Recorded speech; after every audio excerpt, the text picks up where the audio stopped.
Because I'm free this morning. Good song. Amber, can you hear us? I can hear you guys. Can you hear me? Yes, we can. Thank you.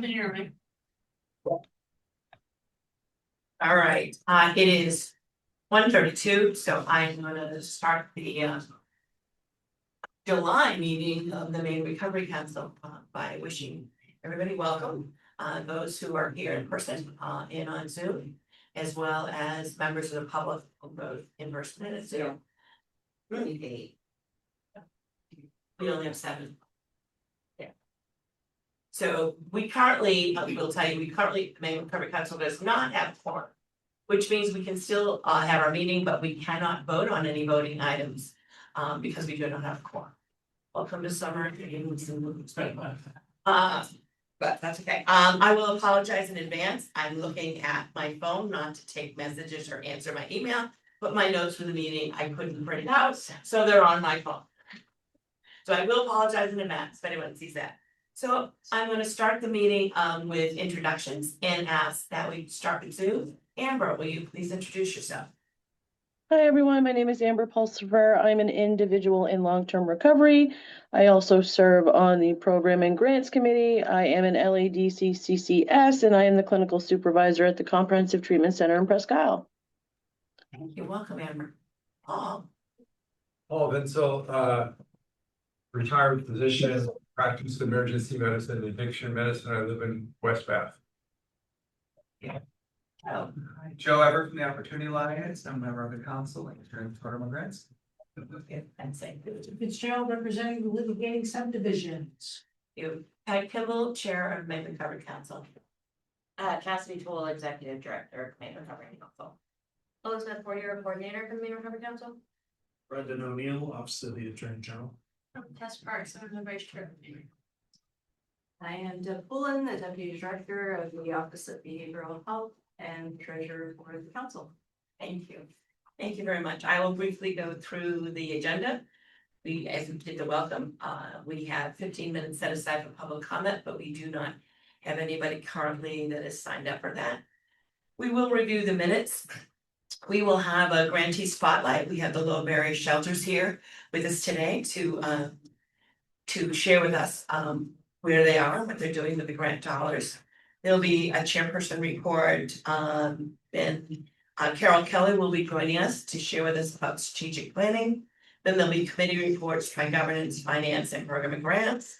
Then we'll have staff reports, and then any new business. Anything else to add to that agenda? All right, thank you very much. We will proceed. As I said, no one has signed up in advance for public comment, so we will move right on to the agenda. The first item of the agenda, I'm going to move to the end of the meeting, just in case somebody joins us and we'll have a quorum to vote. But right now, we can't vote. So we'll do that. So I am going to, at this point, introduce the grantee spotlight for low barrier shelters, which is Mid-Maine and Milestone and Bell Street. So I'm going to turn the meeting over to all of you to please introduce yourself to the council and share with us where you are and the work that you're doing. We may have some questions to ask you after the presentation. Well, good afternoon, everybody. My name is Jamie Villanueva. I'm the Executive Director of Milestone Recovery. Thank you guys for the opportunity to speak today. In January 2024, Maine's Director of Opioid Response, Gordon Smith, announced the 1,000 Lives campaign, a 5-year commitment to save 1,000 Maine lives from overdose. That same year, Maine's private low barrier shelters received nearly a $2 million grant shared among us and spread over 2 years. I want to say clearly that funding really mattered. It kept our doors open. It allowed shelters like Milestone to continue operating during a period of extraordinary need, rising costs, and increasingly complex client needs. We're deeply grateful for that investment. But it's also important to be honest. That funding kept services alive, but it did not make low barrier shelters financially secure.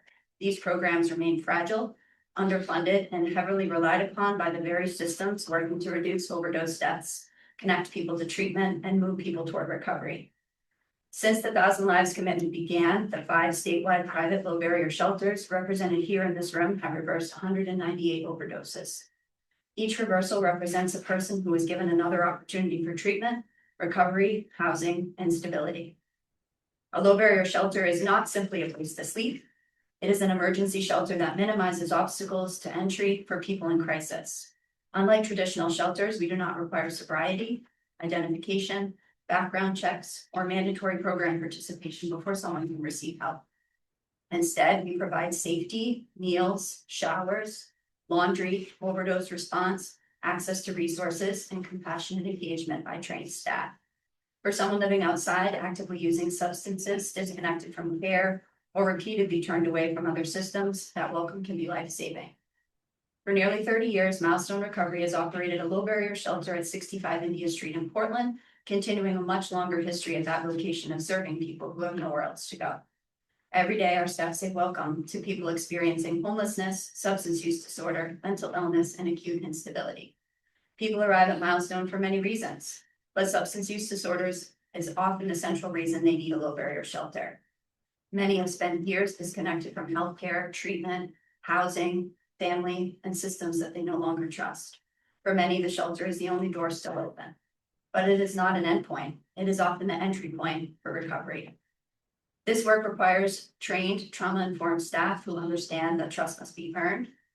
A staff member may sit with a guest while they call detox, help replace identification, arrange transportation, discuss medication for opioid use disorder, or simply listen when you're not yet ready to actively make a change. Milestone is a licensed behavioral health provider, and through our shelter, people can be connected to medically monitored detox, residential treatment, outpatient behavioral health care, housing navigation, and other recovery supports. Without that low barrier entry point, many people would not make it to detox, treatment, or recovery support at all. Maine's private low barrier shelters are part of the state's public health and recovery infrastructure. We're not simply places where people sleep, we're places where overdose is prevented and reversed, where trust is built, and where people are connected to medical treatment, detox, behavioral health care, and recovery supports. All 5 statewide private low barrier shelters are now licensed organizations. That matters because it reflects the level of recovery focused behavioral health and care coordination work that occurs in these shelters every day. This is why the Maine Recovery Council funding is an appropriate and necessary fit for private low barrier shelters. The council directs opioid settlement resources toward reducing the harm caused by the opioid crisis. Every day, private low barrier shelters carry out that work, preventing and reversing overdoses, connecting people to treatment and recovery, and providing the practical stabilization and trusted relationships that allow people to engage in care when they otherwise could not. This shelter work is not separate from recovery. It is a direct contribution to Maine's 1,000 Lives campaign. And I'll now turn it over to Colleen Hadden, who will speak about the work and what is made possible by Maine's low barrier shelters. And then just want to show. Good afternoon, members of the Maine Recovery Council. My name is Colleen Madigan, and I'm the Director of Clinical Programs at the Mid-Maine Homeless Shelter. I'm also a former Maine legislator who served 10 years on the Health and Human Services Committee. I'm proud of the work we did to set up this council so that opioid settlement funds can be used to serve Maine people and ameliorate the conditions that led to this historic settlement. We received these funds because the people of our state were targeted by pharmaceutical companies, people who were prescribed medication for legitimate conditions and told it was safe, like they wouldn't get addicted. That was not true. Then came more pills, then heroin and fentanyl. You know the rest. Families were shattered, people lost their jobs, their homes, their kids, their lives. Low barrier shelters are at the forefront of the opioid crisis. When people lose everything, we are there for them. We serve people who are estranged from their families. They have nowhere else to go. They have lost their kids. They have no one that will take them in. Often they have complicated medical conditions. They are traumatized by all they have lost. They are the reason we receive the opioid settlement funds. They are the reason I work where I do. Low barrier shelters have responded to the needs of this moment. We have trained staff to respond to overdoses. We have trained staff to better work with people with co-occurring disorders. We better assess overdose risks and other risks that put the people we serve in danger. We have adjusted our physical settings to better provide for safety. Low barrier shelters have gone through the process of obtaining licenses so they can provide the additional services people need. We are meeting people where they are at. to only provide housing assistance does not recognize the impact that the opioid crisis has impacted our systems. Maine people, we cannot afford to stay in our silence. We are involving guests in our shelter and crafting solutions. This has meant more access to recovery services, more collaboration with area providers in the options program, and offering recovery services ourselves. We are helping people in our community build recovery capital. At the Maine Homeless Shelter, we offer a weekly drop-in group based on contingency management and evidence-based practice. It is open to any shelter guests, unhoused or unstably housed person in the area. Local recovery coaches also attend and connect with people. We have seen some of our guests become more stable in their recovery after attending this group. We have also had people enter into our own intensive outpatient program or other treatment programs after attending this group. We have had people gain real recovery time while attending our IOP. We have also had people enter into detox programs, recovery residences, and longer-term treatment programs after attending our groups and using our services. We are collaborating to help people build that recovery capital. I thought I would tell you a little bit about a success story. The name has been changed to protect her anonymity. Anne is a 39-year-old woman who grew up in central Maine. She attended the University of Maine in Farmington. She had a good work history, got married, had 3 kids. She developed some medical problems following the birth of her 3rd child. She was prescribed opiates by her doctor. She found herself needing more and more. Her marriage collapsed due to her use of prescription opiates. She became progressively more unable to parent her children and keep them safe. Child Protective Services became involved. Anne started using heroin and later fentanyl. Her ex-husband got custody of the children. Anne hasn't seen them in years. She lost her place to live. She got involved with a series of men who trafficked her. She engaged in prostitution to pay for drugs. She lived in homeless encampments. Her health worsened. She lived in a tent with a boyfriend she used drugs with, and he was abusive to her. She left him and came into our shelter. She had numerous overdose reversals in the community and in the shelter, and was often a person that others describe as hopeless. She was well known in our area, often panhandling, appearing under the influence of drugs. She started coming to drop-in group and then our intensive outpatient program groups. Her attendance initially was irregular, and she paced the room. But eventually she also started working on recovery. She had 2 detox admissions and 2 admissions to a longer-term program, but these didn't work out. But Anne didn't give up, and we didn't either. Every time she would come back to the shelter, she kept working on her recovery, asking for help and support. Eventually she did detox again, and then went to an out-of-state program that she thought would be a good fit for her. She completed that program, lives in recovery housing, has supportive friends, a job, and looks years younger. She's getting the health care she needs. Meeting people where they're at, offering services at a low barrier shelter, and never giving up on people works. We think the people we serve deserve that, and we would like to continue with it. And I'm gonna turn it over to Mark Swan. Thank you, Colleen. I was listening to your story about Anne, and the most important thing I heard among a lot of great parts of your testimony was we never gave up. Anne didn't give up. We never gave up. I think that's an important part of the low barrier shelters. So my name is Mark Swan. I'm the executive director of Preble Street, which provides services across the state, including the operation of 4 shelters in Maine. 1 for homeless youth in Portland, ages 12 to 21, and 3 low barrier adult shelters, Elena's Way and Florence House in Portland and Hope House in Bangor. Every night, Preble Street shelters keep 164 people safe, warm, and cared for. And I'm sure you've heard before and again today that homeless shelters are underfunded and very vulnerable to closing.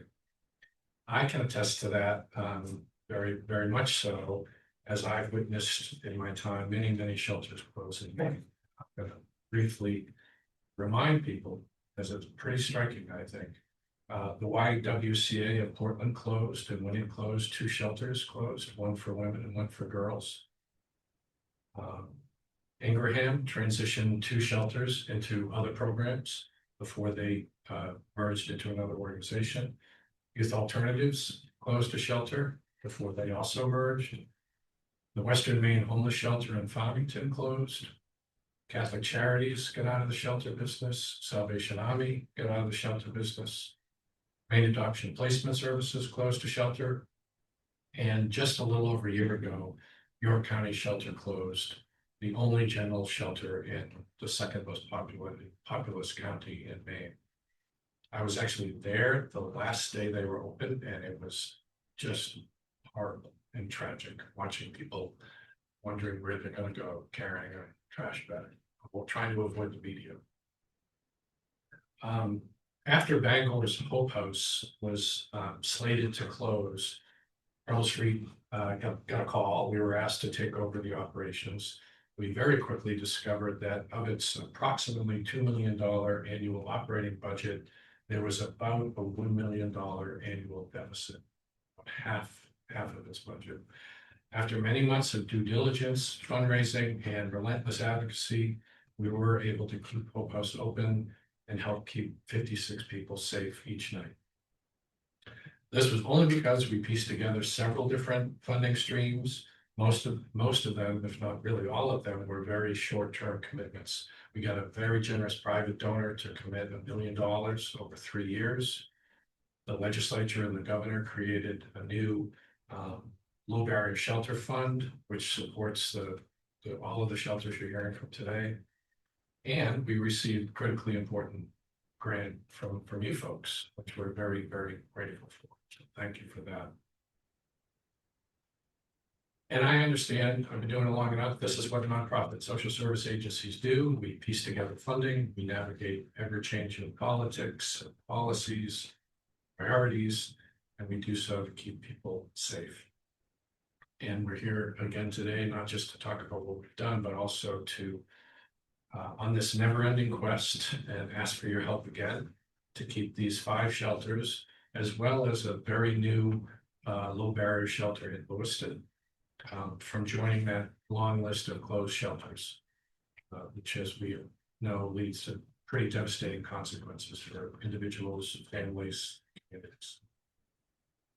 My colleagues, you have shared a little bit today the important and often life-saving work we do every day, supporting people with substance use disorder. I'll add just my own personal opinion here that the opioid epidemic, I would say, has absolutely changed the face of homelessness more than any other factor in my 35 years at Pearl Street. More than housing affordability, more than economic downturns and recessions, gentrification pressures, politics, NIMBYism, and even the pandemic. The opioid crisis, which we're still in, is having a profound impact on the lives of the people we serve and on the shelters, doing the very best we can to keep people safe, a really profound impact. So we have our funding worries and realities for sure, but it is the people we see every day as we work on the front lines of this crisis. That is the reason I believe, and I hope, the Maine Recovery Council can use these precious settlement funds that you have to continue to support us, to do ongoing funding of $3 million over 2 years to these 5 and now 6 private low barrier shelters. It's pretty striking, as you heard earlier, that since the 1,000 lives saved commitment was announced, it began on January 1st, 2024, just these 5 shelters alone have accounted for 198 overdose reversals, 19% of these 1,000 lives.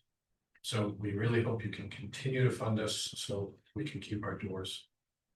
Thank you. All right, questions, comments, on the council?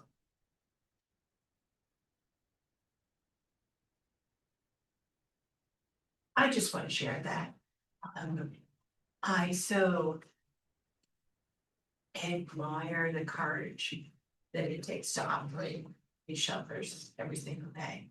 That the individuals that you help and support probably the most, I don't like the word, but most in need of really care and warmth and support.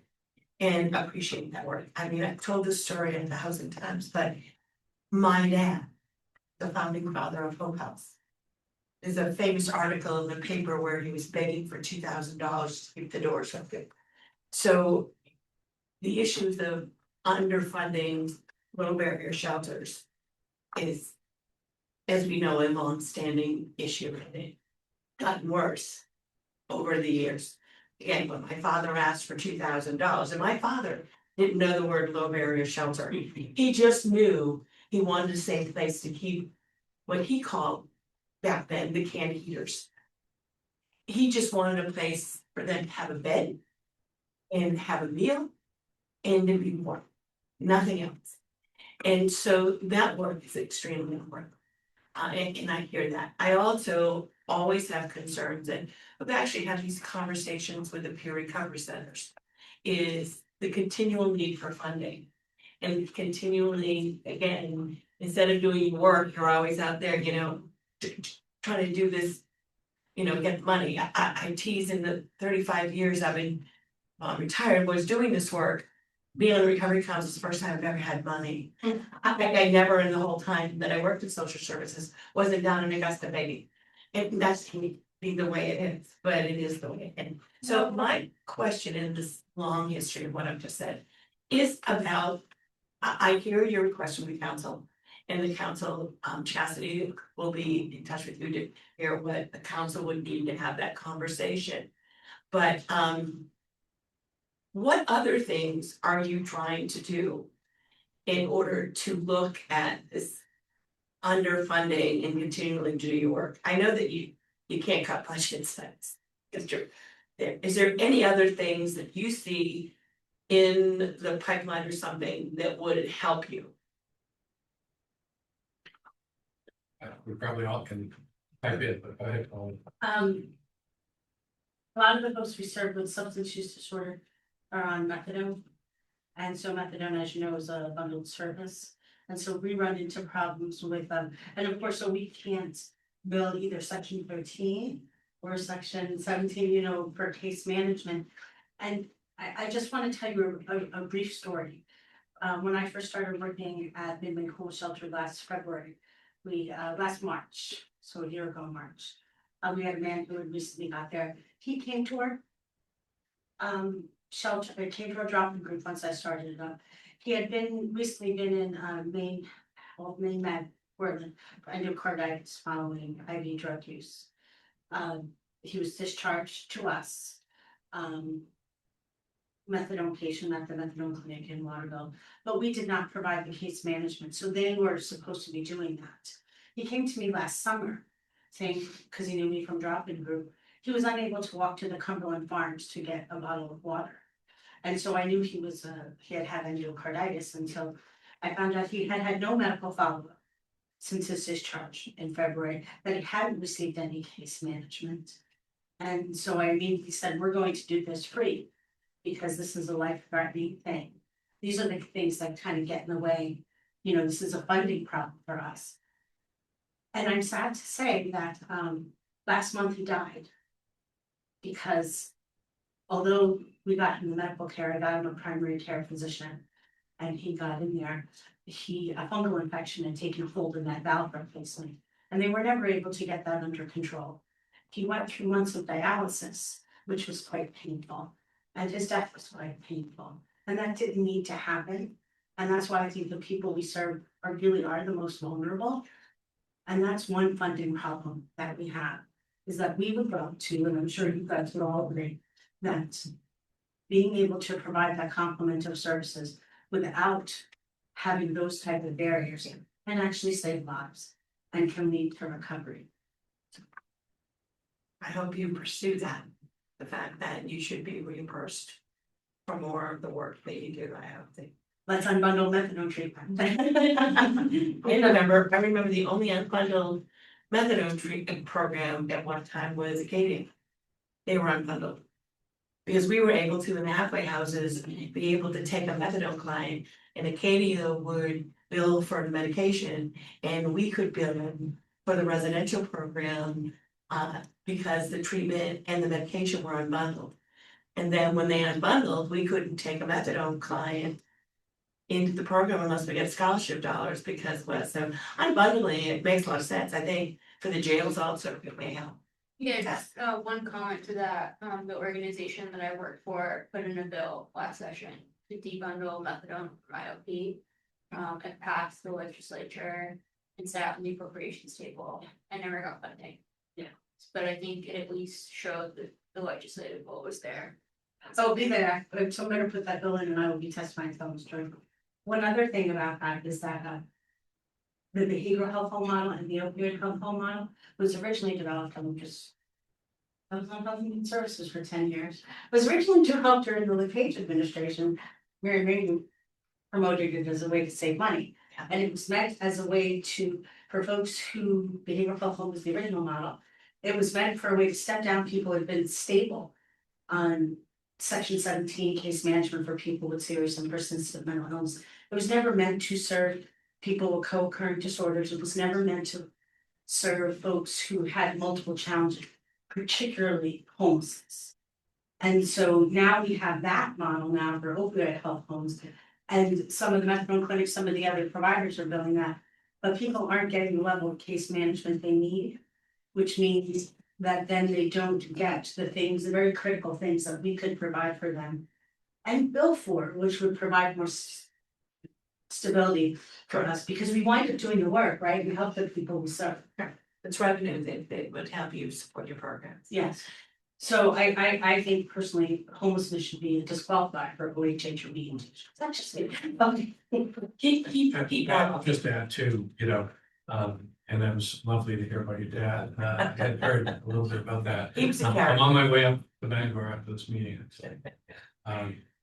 But yeah, it is a never ending quest, as I said, and we're just at it all the time. It's a legitimate question. How do you sustain this? Well, you just keep working at it. You just keep working at it. A few examples though. We are probably going to be putting a bill in the legislature again this year for all the shelters in Maine, not necessarily just the low barrier shelters. I had a meeting 2 nights ago with somebody from the governor's office and a legislative leader about the possibility of a pot of funds that is kind of not being used that much. And is there a way to redirect that? And can that happen by the governor saying it?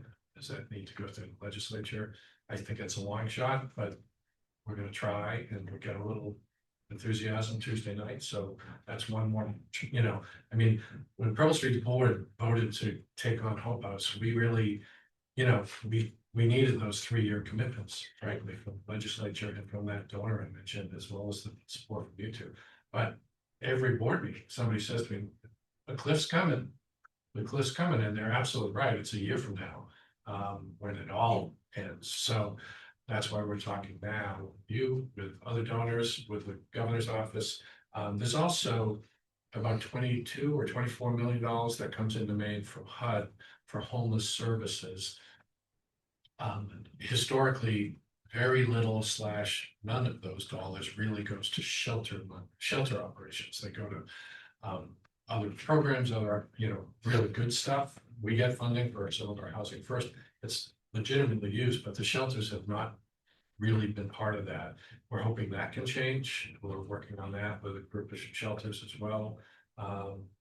So yeah, it's a work in progress, Pat, but it never ends. It's true. Well, it really, again, I know that the council appreciates your work. I do believe that the money that we invested certainly went to do what the dollars were meant to do, which is to save lives, and you were doing that, and we appreciate that. The council, where it stands currently, is looking, next year will be another round of large grants. So before that happens, we are going to look at what we funded last time, and look at that before, because we might continue contracts, might not, we might put it all out to bid. We really haven't come to that conclusion yet. So we will be discussing in the next couple meetings the money that we have that is now in the contracts are beginning to stop. How will we continue, or will we put it out to RFP? So you certainly keep on track of things and where we are, and we'll let you know the status of how it goes. Again, as you know, the council's only in there or in their fourth year. So it has been a process. So we're hoping that, you know, we get a much better flow into things, so be able to assist people, but again, please keep in touch and let us know and watch for meetings and see the decisions that the council will make. Before I forget, the AG's office, out of some of the opiate settlement funds, gave you some assistance. Do you know if the AG's office is intending to do that again, or you haven't? We, I failed to mention that in my list, but we have reached out to the Attorney Okay. General. We have not heard back. Okay. Yet, but But we like to coordinate with them to make sure that we're all. absolutely. We talked about, you know, reaching out to you folks, reaching out to the AG, which we've done. And also, you know, knocking on the doors of the municipalities Yeah. and the counties. You know, we'll work hard for this, and we, you know, I think, you know, first in can help us with the other. I mean, I've done enough fundraising in my life, you know, it's the first money and the last money that's the hardest to get. But if we can get support from you folks and from the AG, I think it builds the story and the puzzle, and everybody feels more comfortable about the sustainability question that you asked. It seems to be on every city, town council's lips about Yeah. homelessness and what we're doing. It sure does. And this certainly is money invested to help people get off of the streets and into that, but if there's no more. Can I just add Yeah. to what you're saying, Pat?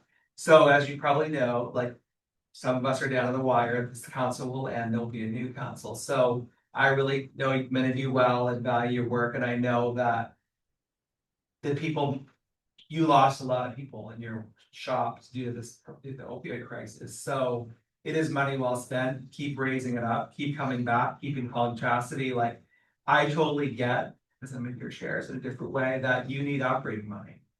It's not about like special projects, you need to keep the lights on, so I think that, you know, we have maybe a little more flexibility than some of the things that you spoke about, Swanee, but just keep coming up, keep coming back, because I think that we all know the struggle, and we know what the toll has taken on the people that you work with and care about. So keep coming back. The council is term limited, so you only are allowed to serve two-year terms, so 4 years. So there will be, as of December 1st, 6, 7, at least 7 new members. So keep influencing the people who stay on the council. But those who get off the council can go to Augusta and advocate. Exactly. Don't forget that. All right, thank you all for your time. You're welcome to stay for the remaining meeting. Please keep up the good work and keep us posted, and as well as we will keep you posted as decisions are made here. I appreciate it. Thank you. Thank you. All right. Gonna do, I have to look at my notes here. All right. I will give you another report as a chair. So we have coming a meeting with the AG's office to discuss a little bit about finance and about looking at the current communications and a little bit more efficiency as to how we're able to look at our accounts and see our accounts, because we want to be accountable. We want to, so right now there's a little bit of glitch with us being able to get information, and that's only because there's laws in regards to that, but so the Attorney General's office was great. I had a great conversation with him, sharing that we really need to sit down and sort of look at how the system goes. And so Deb is going to give us some notes from the meeting, and Chastity and I will meet with the Attorney General's office Monday. And we will get back to you in regards to that. If you all have received, today is the invitation from MIRAP. The Access Center is celebrating their first birthday. And so it's quite a celebration, and Maine Recovery Council was a part of their opening. They're doing amazing work with that. Just again, it's nice to hear that the money is going to save lives, to be supportive to people. So you're all welcome after this meeting to go there and enjoy the celebration, or we also understand if you're busy. I will go on behalf, Chastity will be there, I'll be there on behalf of the council to be able to speak. The Androscoggin Planning Grant. If you remember right, on that fatal December day, on the first year of the recovery council, we gave Androscoggin money for detox, and they said, well, we don't want to have the detox. We'd really like to have money to do a planning grant. So they are coming next time in the August meeting to share with us the planning grant and the results of that and what the future looks like for them and how they're moving forward. All right, that is my report. Any questions? Did I say anything? No. Okay, so Carol Kelly is gonna join us at 2:30. It's a little early, so I'm gonna skip down to committee reports. And I'll start with governance with Paul. Okay. Why do you always get to go first? I don't know, Paul. We have time, Paul, take your time. We had our governance, a committee meeting, on June 26th. At 11 AM by Zoom. We did not have more.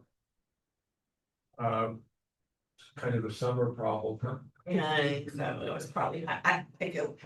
We talked about the orientation schedule and test. I don't know if you saw my minutes. So in August, you and I will speak. And then Brendan is prepared to speak. And then Pat, we're gonna ask you to speak on the makeup of the Recovery Council and the relationship with the Attorney General's office. And then the rest of it of the orientation will be done in September. I plan for each month to be about 30 minutes, so kind of brief presentations.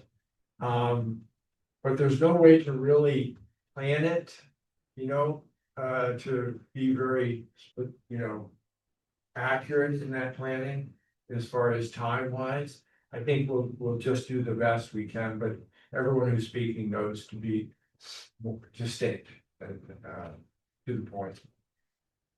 We then talked about the AG's guidance for public comment, and they are not ready to put out that decision yet. But Brendan pointed out that one of the languages we have in our public comment policy is that we say that you can't use that public comment to request funds for specific programs. And Brendan thinks that might be problematic with the court ruling recently. That might be go against freedom of speech for the speakers. So we'll certainly, when we get the recommendations from the Attorney General's office, we'll certainly take that into consideration to possibly change that language also. Yes. In a way, it doesn't have to be problematic if they ask for money, because they can ask for money and then the council can refer them to a formal request process, or they can ask for money and we can say, we're not prepared to answer that, but we'd like to point you to a formal request process. So maybe it's not about prohibiting them from the ask, but our ability to redirect them. You're right. And Brendan pointed that out. Oh, sorry. And it's worth noting that, the, presentations by current grantees, while they're meant to be informative of the council's, funding being put to good use, are either implicitly or explicitly a request for continued funding. So if the council is going to, permit or not disallow current grantees from making those kinds of requests during the presentations, it probably, would not be able to prohibit others from requesting funding as well. I see it as data. I see it as good information to know, like this was great hearing from these folks, like what their need is, we know, so. Yeah, it is good, you're right. To be fair, when people reach out to, we always tell them, even though they don't want you to explicitly ask. You can definitely talk about struggles and what's needed, so it gives a full landscape, so. It's a lot more gray than what they have written in the policy. And I think the policy in the beginning was because that's all we were getting, was continual requests for money.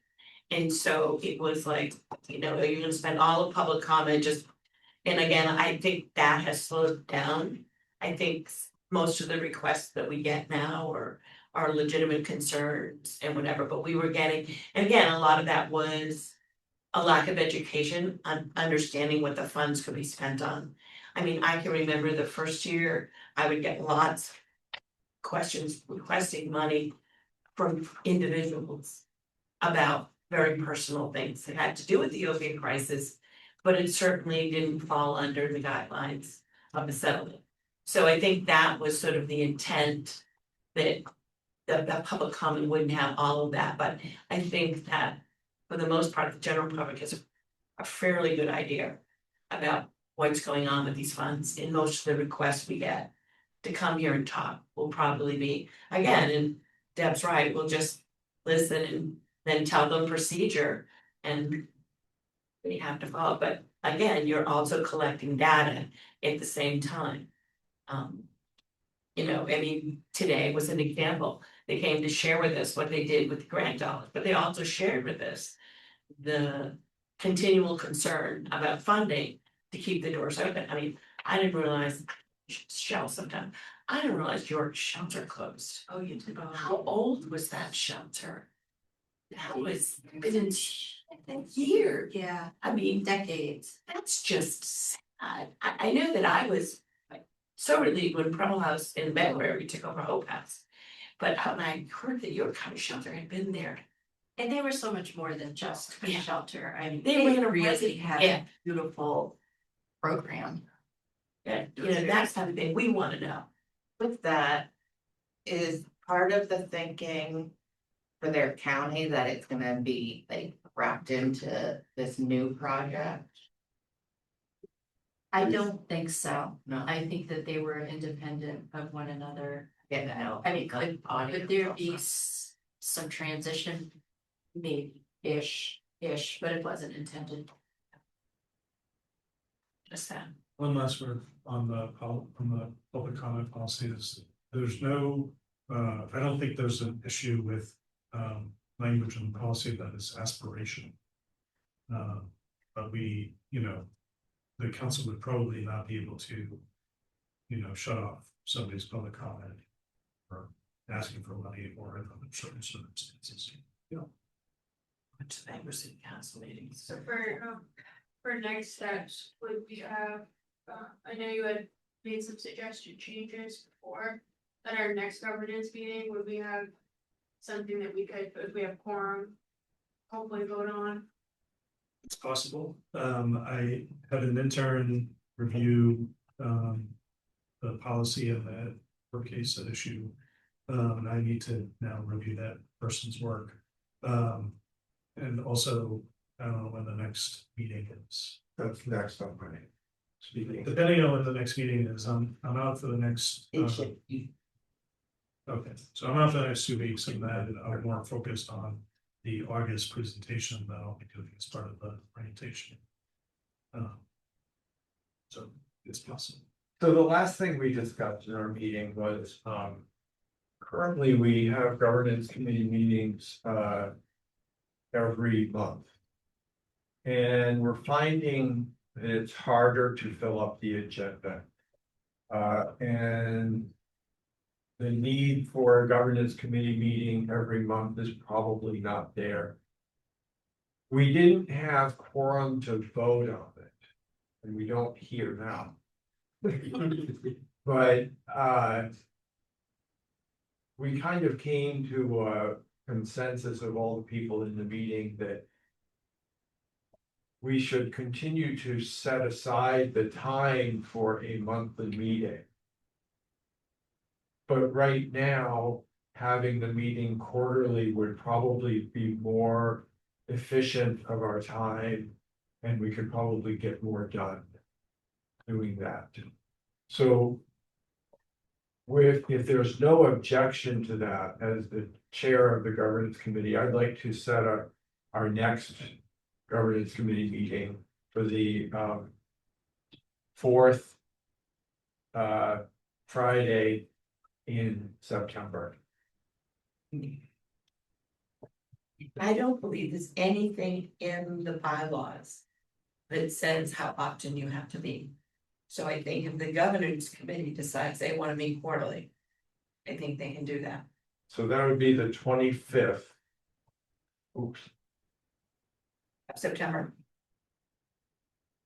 I made you. Make summer go away, Paul. Is that what you just did? Yeah, no, I may be away that day, but I think we're leaving later than the meeting.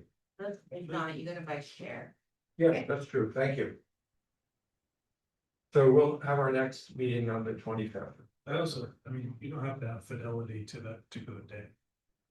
I mean, Yeah, it could be a different day that week or whatever. I'll know more as we get closer to that. We got two MRC meetings. So for now, the next governance will not be until September. Yes. Thank you. Anything else? No, that was it. We didn't have forum, so we didn't have a lot to talk about. Thank you. I apologize. That's okay. All right. Finance, Deb. Finance does not have much because we have not met. We are meeting at the end of this month. We had to go a little off schedule because I am going to be away. We also used this as a little bit of a test to see whether or not we would be okay with not meeting monthly. Again, for a similar reason. I had some hesitation because every meeting has been full. We've used every bit of our time. However, we did advance a budget to the full council, which was a good amount of work and conversation and otherwise. We advanced our operational calendar for consideration. I feel like we've slowed down a little bit. So I agree with you. I think that I would want it every other month, not quarterly, because it is finance. But we're also doing some behind the scenes work as well. I don't have a budget update for you today because I don't have the June reconciliation. It will be available next week though, so we will have something to talk about in the finance committee, but I think it's been okay, not meeting every month, but we'll talk about it as a committee. And I don't have a vice chair right now, so that's just another piece that. Yeah, so anyway, so we have a few things going on, but so far so good.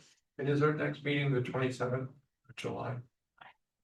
30th. 31st. 31st of July? Okay, then.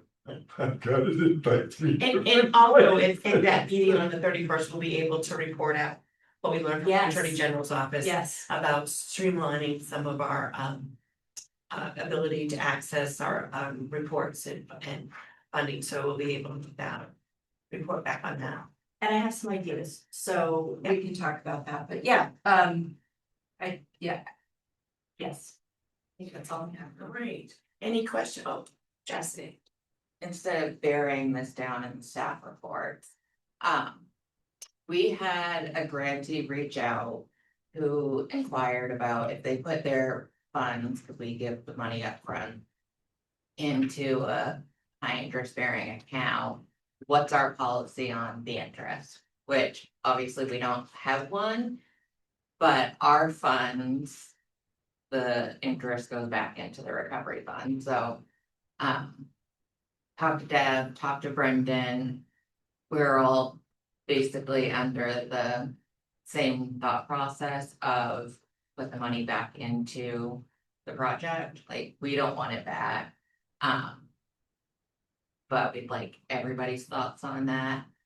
And or send it to finance to come up with guidance that we can share and incorporate into our future contracts. That's pretty clever. I So I do, I thought it was I'm like, I never had the idea. That The only question I would have is. Why do they have accumulated so much money you can put it in an interest bearing piece? I mean, are they just putting it in an interest bearing savings account and they're earning a little bit of that? But my question would be, and maybe a finance question in the finance committee is. Why do they have, I don't want them holding on to money that have interest bearing money. The idea of the council money is to go out there and spend it. And it wasn't that, it's just that we give it all up front. All up front. So that way they can draw down from it, still have access to it, but as the rest is sitting there, it can still earn, like. In the grand scheme of things, I don't think it's gonna be a ton It's of money not. anyway, but it is. It is. One of my concerns is if it's a high interest bearing account, is it high risk? No, No, no, it's, you had it really well outlined in your email, maybe you can share with them. What it is, so that you can feel better about the scenario. It's not a risk. It's not, no, it wasn't. it's actually extra protection for the funding. They're not putting into Trump's No. Bitcoin, They're buying gold bars.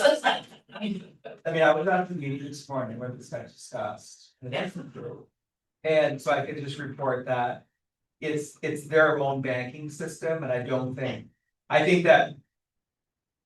Typically, no one gets involved with our banking at TOA, like we do, what we do. I think, which I raised at the meeting this morning, that if we found grantees sitting on money to make interest, we'll do something about it. Correct. So I think you do you with your banking, but if it impacts the results of your project, we will intervene. Yes. So that's sort of, and I know, like, just not down the rabbit hole, but it's just all about their own banking. And not having so much money, cause it's like $700,000, right, Chastity? It's a big amount of money. It's a big amount. Yeah, so I think they were just trying to think about, Yeah, no, I think it's a great idea. but they can't sit on the money for 2 years to make interest. Right, and that's what I don't wanna see. Placing the funds in a ICS account through their bank that provides expanded FDIC insurance while maintaining Right. the Cause ability technically, to draw down if needed. if they have 700,000. Is that covered under, is that too much money to have? We covered under. They want to, yeah. Yeah. I think, I mean, if they're sitting on the funds, they're probably, I think 85 million. Because the contract has deliverables, supposed to, and there's the financial reporting that comes in from contracting. If the financial reporting shows they're not spending money, then they're probably not carrying out the deliverables. Yeah. Maybe a violation of the contract. But I know that money's gonna go out to the partners like within any day. It really is what Chastity said. It's about making sure the bank account's insured. And when it gets too much in one account, and it's a small group that doesn't. But I suggested to Chastity that it could be as simple as just adding a provision in the contract. Which we may wanna consider. I don't think you're gonna get many agencies that are able to do that. So I don't think it's a big problem, but again, if they're able to earn a little bit of interest on our money to be able to put back into programming. I would just also say that it's a sign of their integrity that they're so candid that they would reach out and ask. A lot wouldn't even bother to ask, but They'd have a line in their budget that would say, or in their finance, would say interest income. Unless we thought to ask, well, where did the interest income come from? We wouldn't even know, so that is about integrity coming forward. Yeah. Cause it's easy enough to put interest income in a revenue line, and we're not even asked where that came from, so. right, I did. Yeah. as long as it wasn't violating anything, that was fine. Thank you.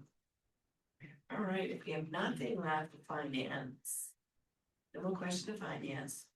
And Carol's still not on. Carol is here. Is she? if Carol's still not, let's go to Park and Grants. So I can be quick too, because we didn't meet in June, but thank you to everyone and Maggie and y'all for putting forth our process for our, I'm gonna use the word off-cycle funding, I know it's much bigger than that. So I think Chastity now will probably have to go back and deliberate that a little bit. We have edits to do now. I think we really, once we put the edits in, which are simple. Just need to decide how we wanna proceed with it. Timeline, how we're doing outreach, all of that stuff, who's scoring, like, for the technical pieces. And then I would just say like globally about program grants committee, like we're down to the wire. Like, this committee, do we have, when is our finish line? Will we have a meeting in November or are we finishing in October? So like, Unless you do a earlier. and we don't, like we do later in the month, so. Unless you, sorry, Unless that's you like do a it. special. But I'm not sure we need to, I think that we've done our work in the last 2 years and that. I see sort of getting that to the finish line, that process.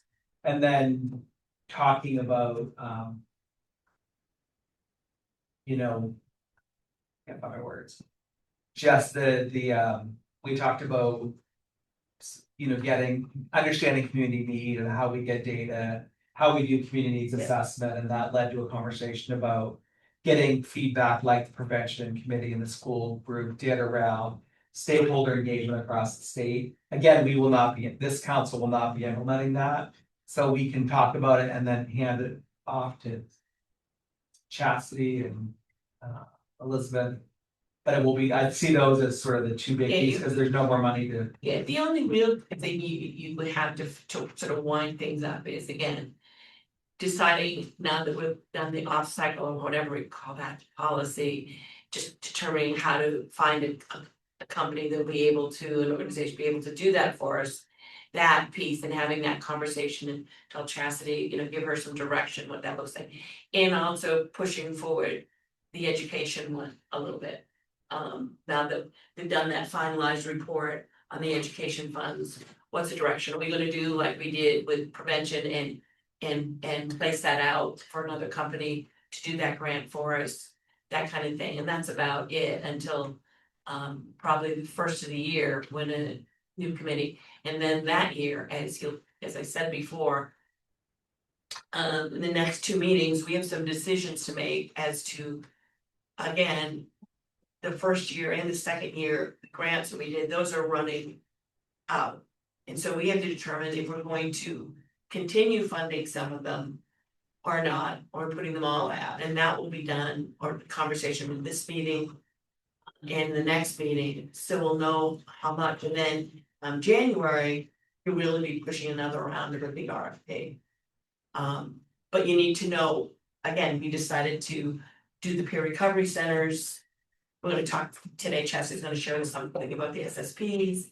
So that will determine how much money we have for that next round that will start. The first of next year and putting that out again. But just for clarity, Pat, like that will happen at the council, it's not part of grants committee, right?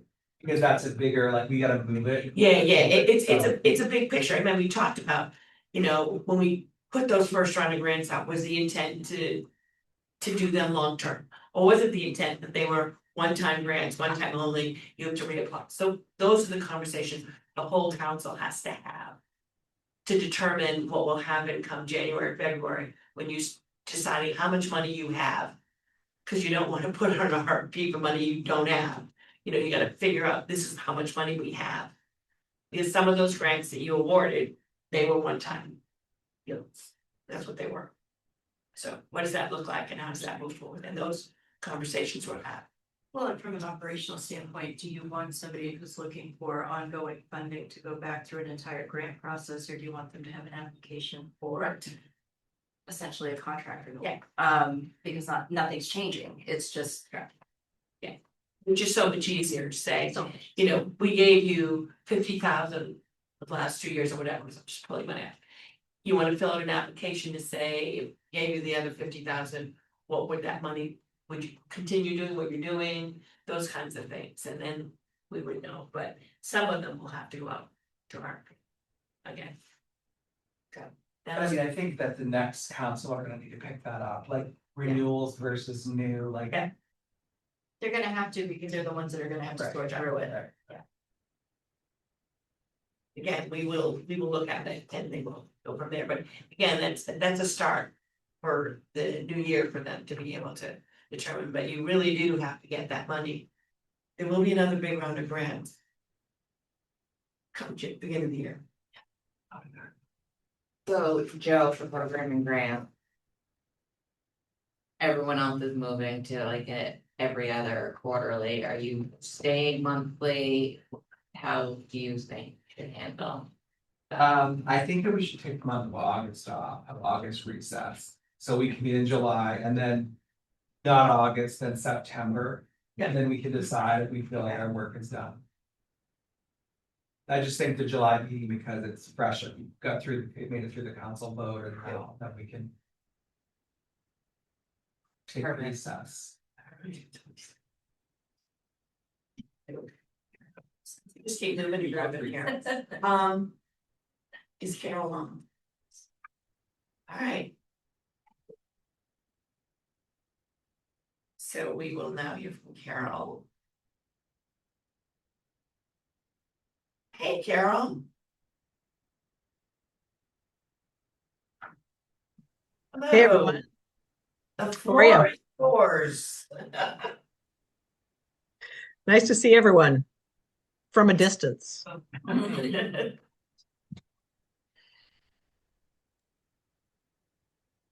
So the floor is yours, Carol.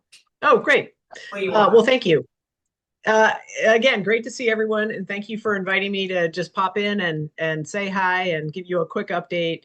I'm going to make an offer and an inquiry here in terms of both process and some short-term, I would call it work products that we could consider. So I just want to, I'll quickly say that I've really enjoyed the conversations I've had with many, but not all of you. I have more one-on-one interviews to schedule and hold. That will be ongoing through July. I'd like to think maybe by the end of July or the first week of August, we could have all of those wrapped up. And the themes are, not surprising. There are themes that are emerging. There's also some really amazing ideas and innovations that you all are tossing out in terms of looking ahead and where could we go from here. I think there's some things that will be relatively straightforward to put into the plan in terms of both measurable objectives and strategies to employ. I think there's some maybe bigger things or maybe some more complicated things that are going to take some figuring out. And in some cases, it'll be figuring out the what, and in some cases, it'll be figuring out the how. But overall, it's going to be, I think it'll be a very, very helpful, productive, hopefully, end product or guide post for all of you, roadmap. So I'm feeling really good about the process. And again, just want to say thank you for everybody has taken, the people I've talked to have taken a lot of time and really put in a lot of thought into what I'm getting for feedback. So my inquiry is related to one of the themes that has emerged that when I talked to Chastity about it in just kind of a checking in way, I think I am feeling like this is something that ideally wouldn't wait until January of 2027 or December of 2026, because it feels like you all are in obviously a transition moment in terms of new council members coming on board at the end of the year, but also a new administration who's going to be making, some of those appointments, new legislators making other appointments. And what my observation, and by talking to many of you, seems to be reinforced is that you all may not feel that you have the materials or the paper and the content that really helps you tell your story. And so it's as simple as who are we and what are we doing here, right? But it's really then about what have we done since we got going? How are we structured? Why do we approach things the way we do? How do we do our work? And what has been accomplished as a result of our efforts. So I actually think there's a really, you know, you don't have to go on and on about it, but I think having a way to describe who you are and what you do and why you're adding value to the ecosystem could be both helpful and give confidence to you all as current members and potentially training up or onboarding new members. But also, you're in this moment where a whole bunch of people are seeking out seats in the Maine legislature and in the Blaine House and in Congress. And, you know, there's just a lot. Obviously, it's a big turnover year in our elected officials. Educating them is something you can, and I would contend probably should consider doing if you were so inclined. And so I wanted to offer that I do communications work in addition to planning work. If you all wanted to create, maybe it's like a little ad hoc communications group, or maybe you just wanted to, you know, embolden or empower staff to take this on. But it seems like you have an opportunity. And so I wanted to toss out whether there's any interest in having a conversation or two and maybe starting to develop some content that would give all of you some information to share about the Recovery Council in the months to come. It doesn't mean you wouldn't update this, you know, next year and beyond, but because of this moment that we're in. So I'm curious if that strikes any of you as a good idea, a terrible idea, or you're ambivalent, or anything, any feelings or thoughts or strategies you might want to toss out. Hey Carol, I think that's a swell idea. I like that a lot. I like that you brought up outreach with the legislature. One of the things that I've run into quite a bit is members of the legislature not understanding the guardrails that they set up around the funds. So there's often, you know, legislators that will say, well, we could use opioid settlement funds to fund this bill, and not understanding that, you know, like we have an MOU. So I really like that idea, Carol, because I don't think it's you know, malice or malintent. I think it's just really not having the knowledge, background, and education on the purpose of the funds and the guardrails that were put in place. Thank you, Tess. That makes sense. I think Carol, you and I have had this conversation, although I won't be here, I do have some real concerns. We have a wonderful working relationship with the governor's office right now and the attorney general's office.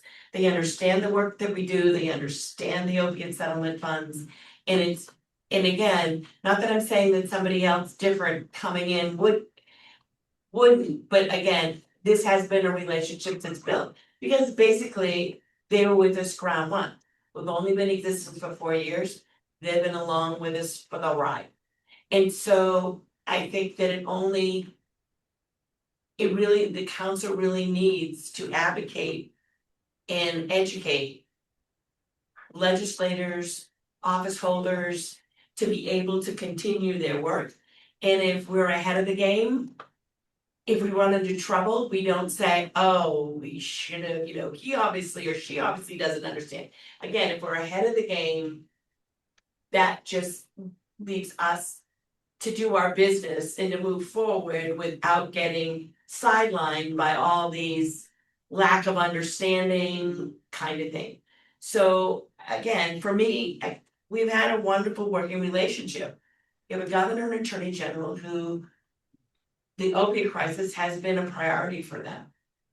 And it's who they are, and it's part of their makeup. And again, we don't know. So let's prepare ourselves to be able to educate when the time comes, because there will be a change, whether we like it or not. We all don't like change, but it's coming. Thank you, Pat.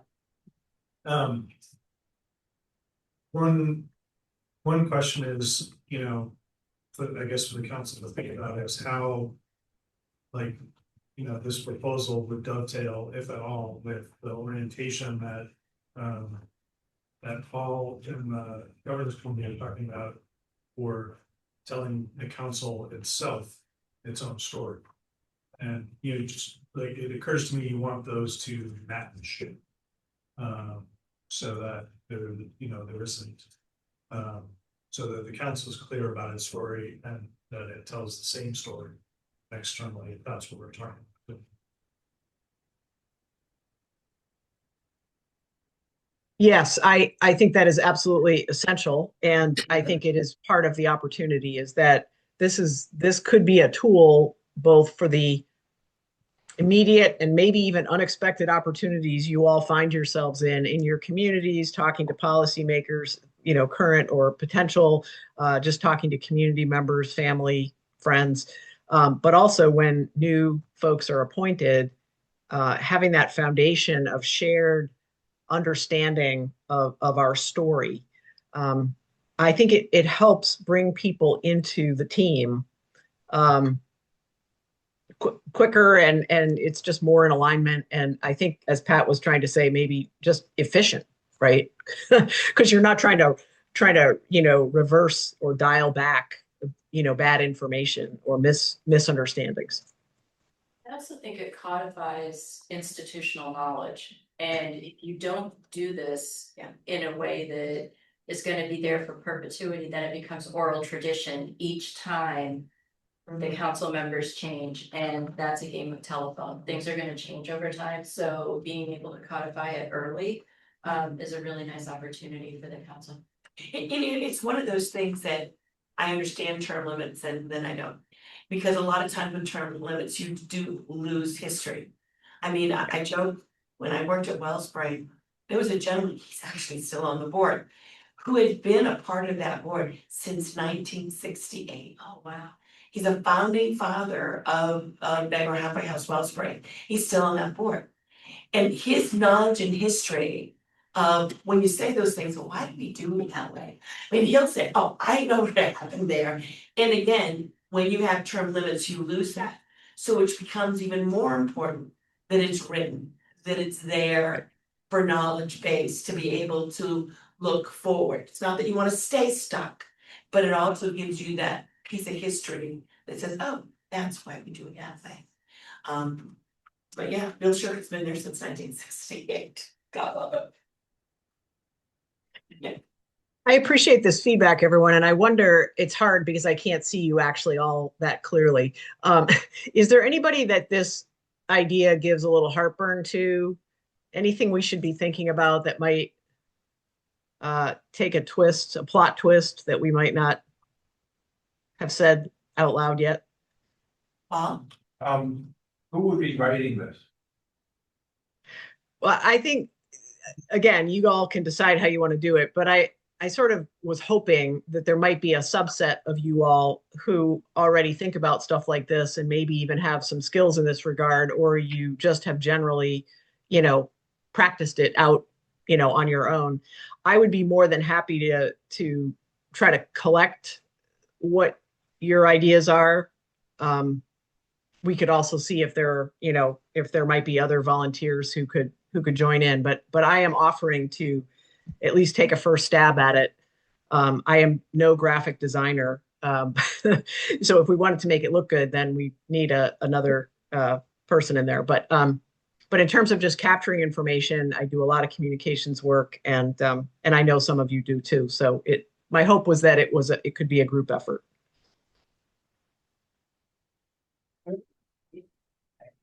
we do. We have notes back to that first meeting in appropriations.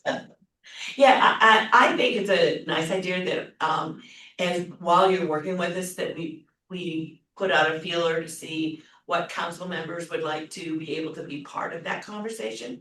Some will say that's a great idea, others, again, they all have incredibly busy jobs. So, Right.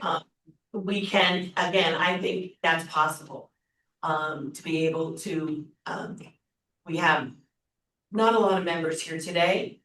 So we can have Chastity put something together to send out to membership to see if they're interested. In developing like a little subcommittee to talk about that. Okay. If that makes sense to people that are here. It does. Okay, well, that's terrific. And this is not to say, great, now, three of us get to decide what we're all going to say. It's really just a way to sort of test this out, right? We'll gather what we can. We'll put it into a couple formats that we think might work, and then you all can decide if it's something that you want to adopt in some sort of official format. So, okay. So there's that. And then the last piece, do I have like 3 more minutes, Pat? Yeah, but any. Okay. What I was going to toss out is just the sort of where do we go from here with the strategic plan, which is really working with Chastity. I think we kind of backed our way to or worked our way up to the November meeting as the vote to finalize the plan and going in reverse. It sounds like you all have a fairly busy October meeting planned. So we thought we keep working over the summer. We do interviews. We have I developed the template or the straw man, if you will, document. We introduce one potential version of the plan in September as a framework. The group talks about it, decides if a planning work group or subcommittee, ad hoc subcommittee wants to, dig into this a bit further. It's okay if that's not the case, but just, if it needs a particular extra amount of work here or there. And then we work it over through, maybe it's a survey or some other processes where I come to all your committee meetings again, but we basically refine it between the September meeting and the November meeting. In November, you all would have a chance to vote and finalize it. And I recognize that that's the last meeting of the current council. So at that point, going back to what I said about not being a graphics person, we won't focus on having it look, really beautiful unless there's time for that. But we always could convert it and, into a better looking format after the November meeting. But the idea would be to get to November and during that November meeting, finalize the plan.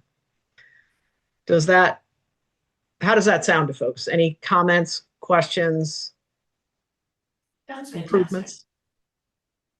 Suggestions? No, sounds good. Sounds good. Can I say openly, my other fear is that whoever is the next governor won't appoint an opiate.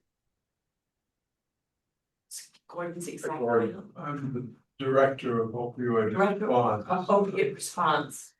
That's my huge fear. Because again, it puts it the opioid crisis where it needs to be, which is upfront. And so, but again, so that's a huge fear. So again, becomes the council's really needs to be strong. If that doesn't occur, well, let's hope it doesn't. And so it won't, so, but it is a huge fear. Okay. So right now we have a very captive administrative. They are listening. I sit here, probably not appropriate to say, but I'm gonna say it, in my home stretch, like listening to the folks from the low barrier shelters, like we're not a policy group. Which is hard for some of us. It is, trust me, it is. But that's not our. Yeah. So I think what you're suggesting, Carol, is a really good idea, because part of me is like, well, we just need to talk to Kent, do things that we would do in maybe our other parts of our life. That's not our jobs here.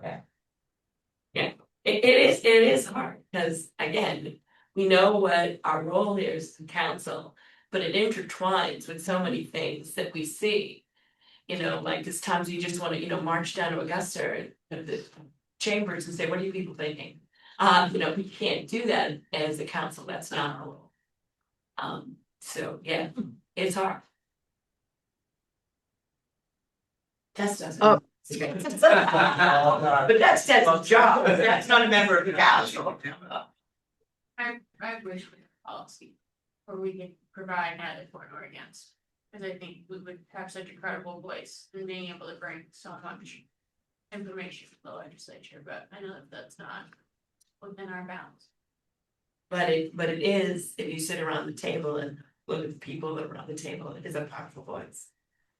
With a message, so. I encourage everyone to get involved in local and state advocacy work, it's a passion. We need more voices. You're here.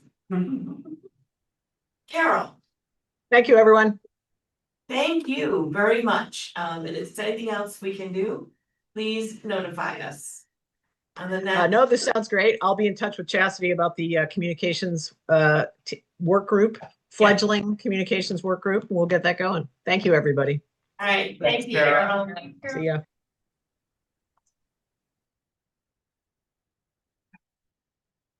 Page change, that's all I'm saying. I know, Hey, what? but you can put it in everyone, Oh, but page change. Yeah.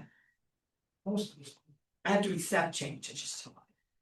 It's hard to say what changes. I've been trying to figure out how long Swanee has been doing his advocacy for Preble Street. It's a long time. Yeah, he's way ahead of us. He is. Long time.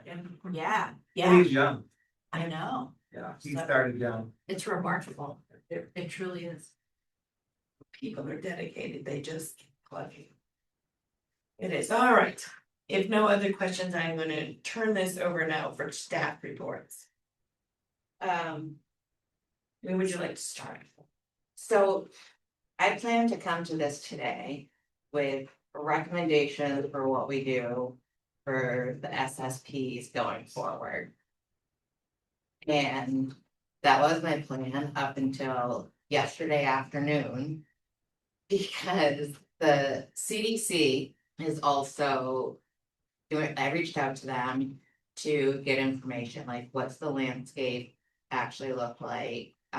What are we anticipating, you know, all of that.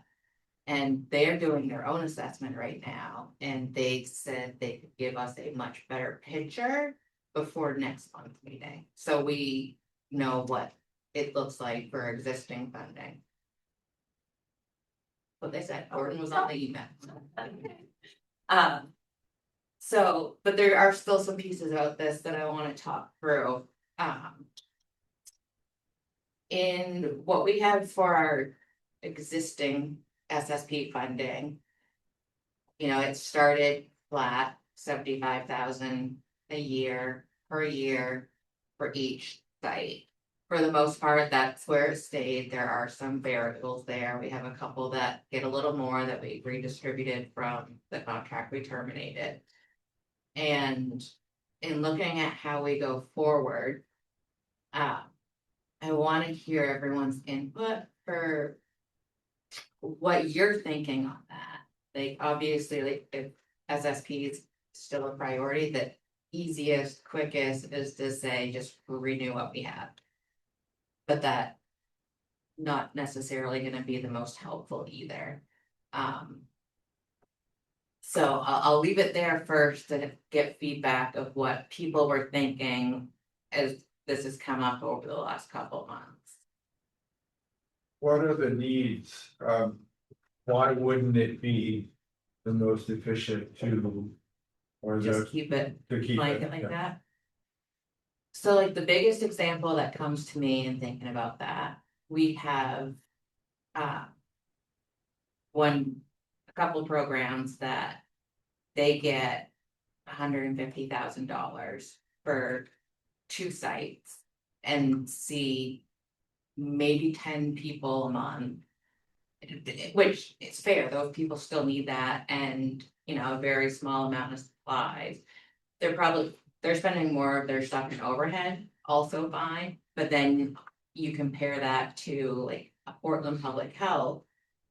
They have 1 site, so they're getting 700 or 75,000 a year, but are seeing hundreds of people. So like how do we balance that to have more equity?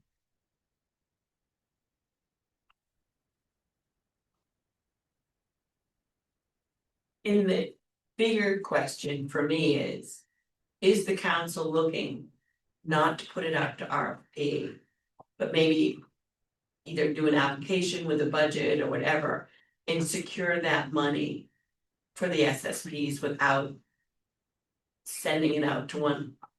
Because that's not how we did this to begin with. We decided the SSPs needed money, so we're going to give them like approximately $75,000 a piece for flex money to be able to do that. Is that what the council wants to do again to support the SSPs that we're currently supporting? Plus, we do know from talking to CDC, there are probably one or two more in the works to be certified shortly. How about how about a tiered thing that if you either do it per. That you serve X number of people, if you serve 0 to 50, you get $75,000. If you serve 50 to 100, you get $100,000, I mean, tier it up that way, that way you. You respect the fact that Portland serves more people than the Giants, or whatever, you know, but.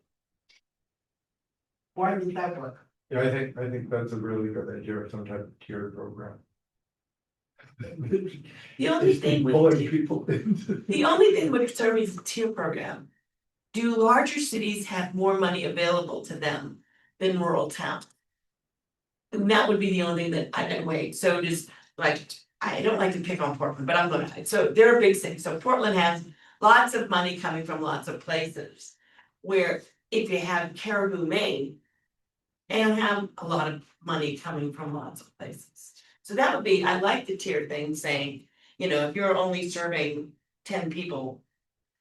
You're getting twice as much money. Where Portland is serving more, so that would be the only thing I'd have to weigh for me. Tess. I was just thinking, Chastity, I apologize if you said this, and I was kind of zoned out a little bit, when you're getting recommendations from the CDC, are they gonna talk at all about the funding formula that they use? Would they be able to give us any insight on how they make those I decisions? included the ask for any recommendations. My computer keeps freezing, so I'm not gonna try to open anything, but. In the previous slide that I shared, it showed like this, like 3 months ago.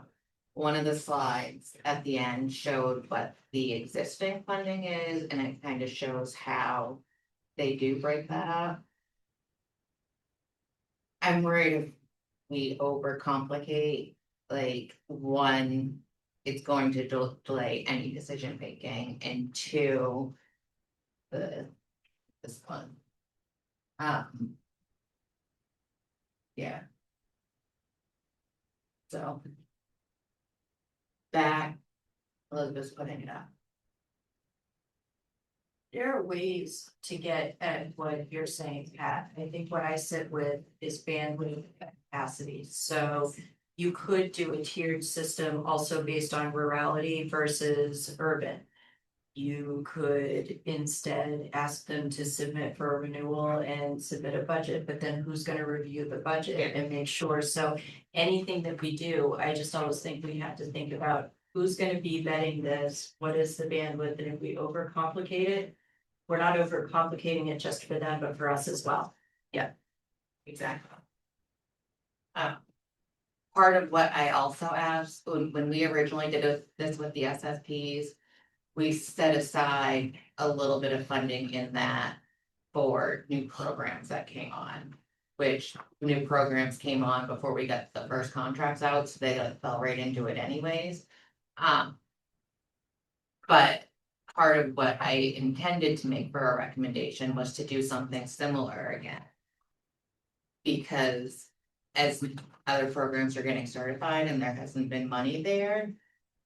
We just had, when we had to redistribute those funds. At the end of the year.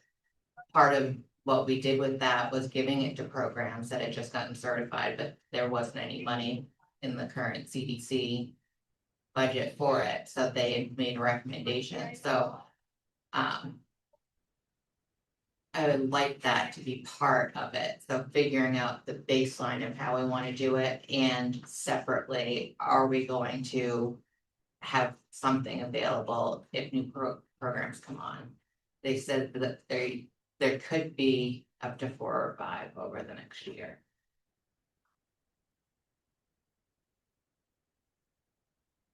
Just sort of refreshing to hear, considering you hear so much negativity in regards to it. And that doesn't necessarily mean like brand new organizations, when they say 4 to 5, it could just be new sites, new locations for existing. I don't know the difference in that. So this is what goes into all of their formula. Like some of them, some parts of it, it's even, some of it, it's broken up. I am very much on the basis that we want to be as clear cut as possible. Because even now, people get confused if we say, well, most of them get 75, but then we have some that are getting 125. We have some that were in the grant cycle and they got funded that way, so. Yeah. Yeah, so. Yeah, I was just thinking, the financial part, it's not really my background, that's not the funding part, but I can say from my day job, certain service programs are being under attack across the state. At least 4 communities right now have some type of ordinance discussion, potential moratorium, a ballot initiative, and do a ballot initiative to erode the evidence-based practices that our SSPs have relied on to get people the critical care that they need to prevent infectious diseases, remove improperly discarded syringes off the streets, connect people to basic needs. I mean, I feel like I'm preaching to the choir, but I think it's critical that we show leadership and continuing to be a stable source of funding. And especially when it sounds like we're hearing there could be potential cuts in other areas. So I think where I'm sitting, I hope we can get enough information to know what exactly the need is, and we make the process, whatever it is, as easy as possible. And we desperately need these programs in the state. I'm only one member, but I totally agree with you. The membership, I mean, they're constantly under attack. There's a lot of education that needs to go out to the community, not understanding exactly what the work entails. But the fear of, I live in Bangor, so the fear of HIV and spread of disease alone is scary. And I think for me, I see this as sort of what we do with the peer recovery centers, that we support the SSPs and look at it, what's reasonable, and be able to do that. I mean, again, we have to be accountable for our money, make sure that we're investing in programs that are existing, that they're certified, that they're serving people. But I think for me, I just see them losing money on a constant basis, and at least this is one sort of thing for maybe 1 to the next 2 years, they can count on that bucket of money. And it's flexible. Yeah, I totally agree. Just keep the agreement. I think keeping it as simple as possible is critical. And we started off with the same number, right? 75 grand. Did we get feedback that I thought I deserved more than you? Like, what was the feedback like over the period? Like, was everyone happy with the Go team, or did people go, well, I'm bigger, I do more? Like, I forget. Like those complaints haven't necessarily came to us in that way. I will say, I talked to Maggie, knowing she wasn't gonna be there today, to get her perspective on some of this, knowing that, she's right there. Portland, like, she gave the example that, like, she knows they are lucky because they're a city system, so they're able to break a lot more funds, so to them, it's important. And it was talking to her that she realized there was even more things that they could be doing with that money that she hadn't realized that they could, that will benefit more than just Portland. So no one said it, but I'm sure there's some of those feelings when you look at it. Like, I had the feeling immediately, like, looking at it. Also, a lot of them underspent in year 1 because they knew they were okay, and we didn't tell them that, like, we told them it could carry over, just use by year 2. So like, I think they're gonna lean on our funding a lot more next round if we do it. I mean, we've heard that when they've come here.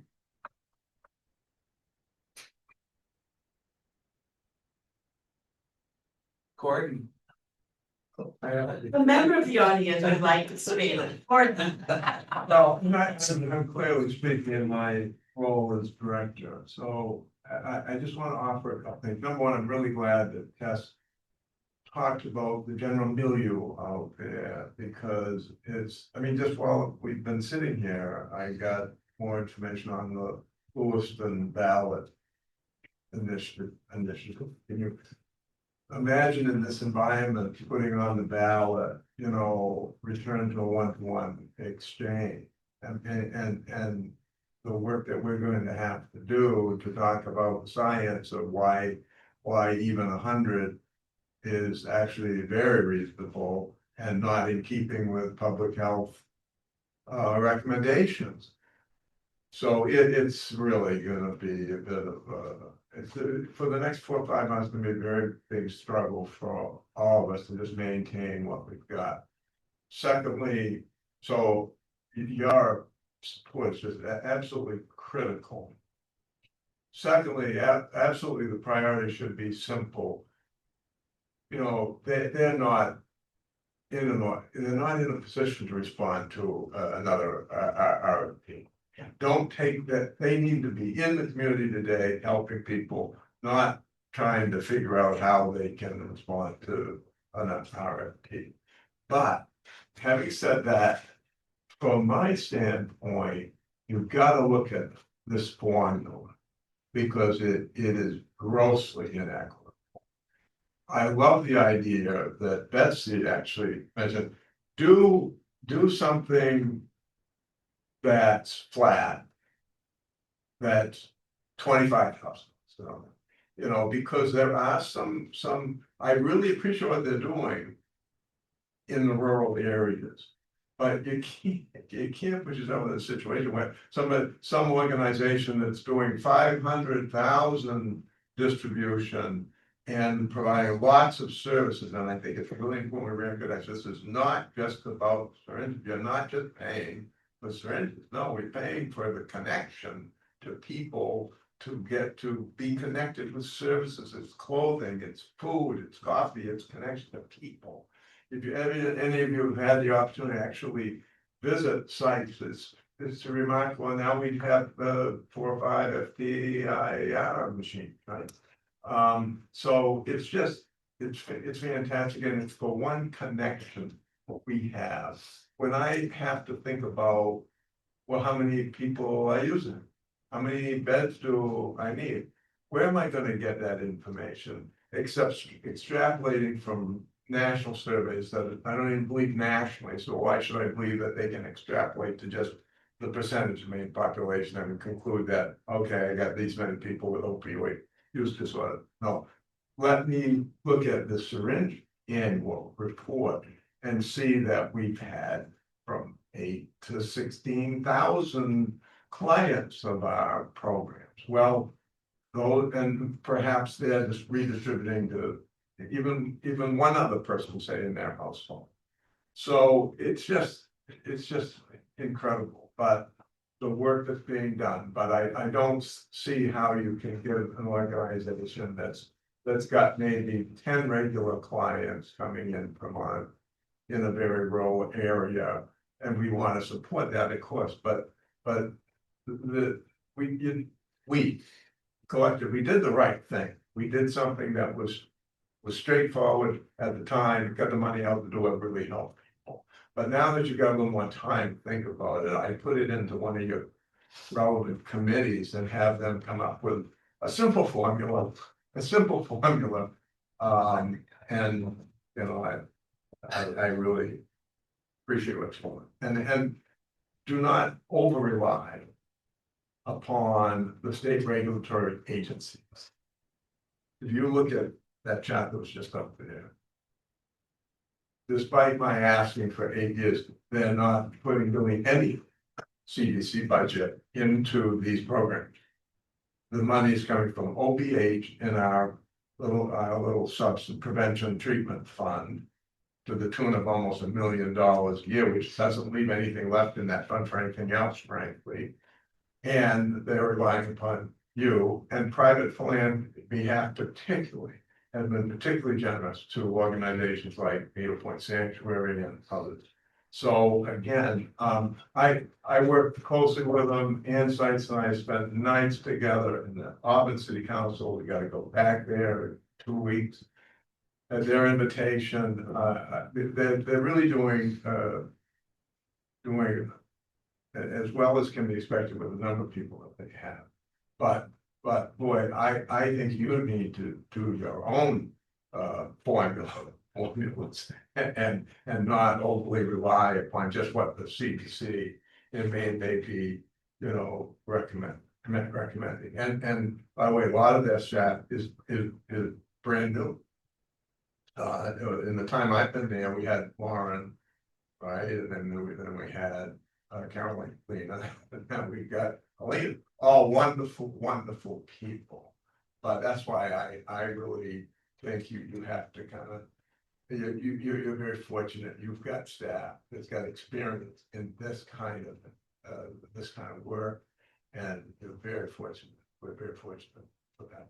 I'll stop. Thank you. Thank you. And again, part of the decision that they made with this first round was it was flex dollars. That we weren't gonna tie their hands and say it had to be spent on this again, had to be within the guidelines and had to be within their certification or practice, but it's flex money. So it doesn't go to say just needles, it can go to pay rent. If somebody is, again, if somebody needs, whatever the need was that the SSPs were seeing, they could do that. It's flex dollars, which most grants aren't that way. This was money, I believe, well spent. Comments or questions for Chastity? Yes, I do. I have a Okay. question. Okay, so, because I'm still thinking about this tier thing. If you have tier 1, tier 2, tier 3, and you based it on how many people you serve, just to start. And then you said, okay, and then I guess call it an add-on. If X, there's an additional something. What are the if X? What would those things be? For example, if you serve a populated area of more than 50,000 people, then there's a bonus for that. If you, do you see where I'm going with this? Yeah. Okay, then you can go.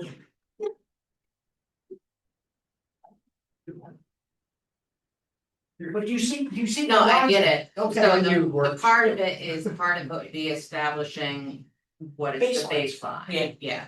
$75,000. Whether you're here, there, upside, whatever. Yeah. Boom, there's your floor.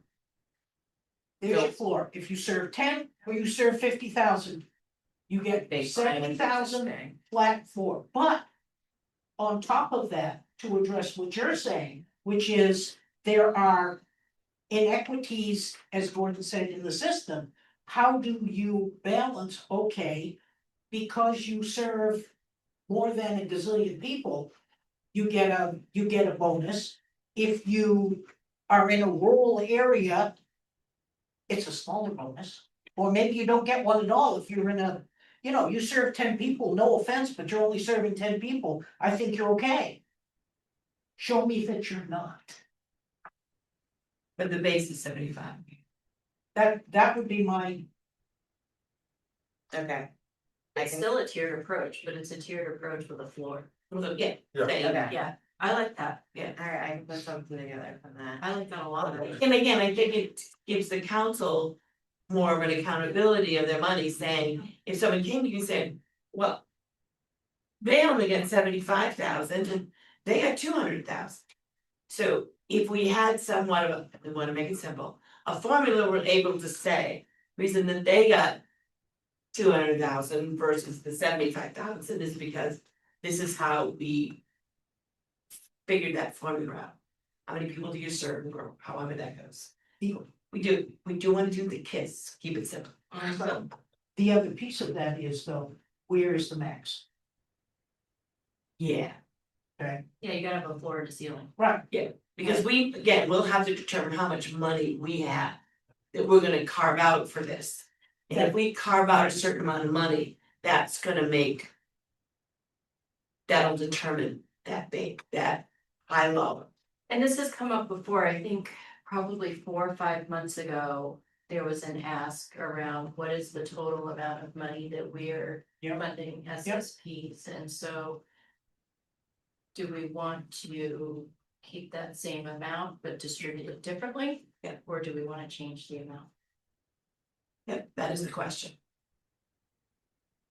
And Maybe if we figure out the flooring, the tiered system. And then we looked at everybody that we have now, and we did some math, we would at least have a number, and then we could look at it and go, oh my God. Or we could say, well, that's okay, that's within our realm, and that's reasonable. yeah, I think that's a finance committee exercise. Yep. Actually. We can do that, put that on the agenda of finance. I have a calculator on my phone. Well, that is how I do it, but no, yes, I think that that's a worthwhile exercise for. So the ultimate question is, Chastity, do you have, what questions do you have? Do you have enough to move forward? I think it's enough to start putting things together. And call Betsy. To be able to come back by the next meeting. There's also a finance meeting between, so. I think so. I think we can do some of that work. The other piece in figuring out with that is. The separate piece of. Do we want to set aside something if new stuff comes out?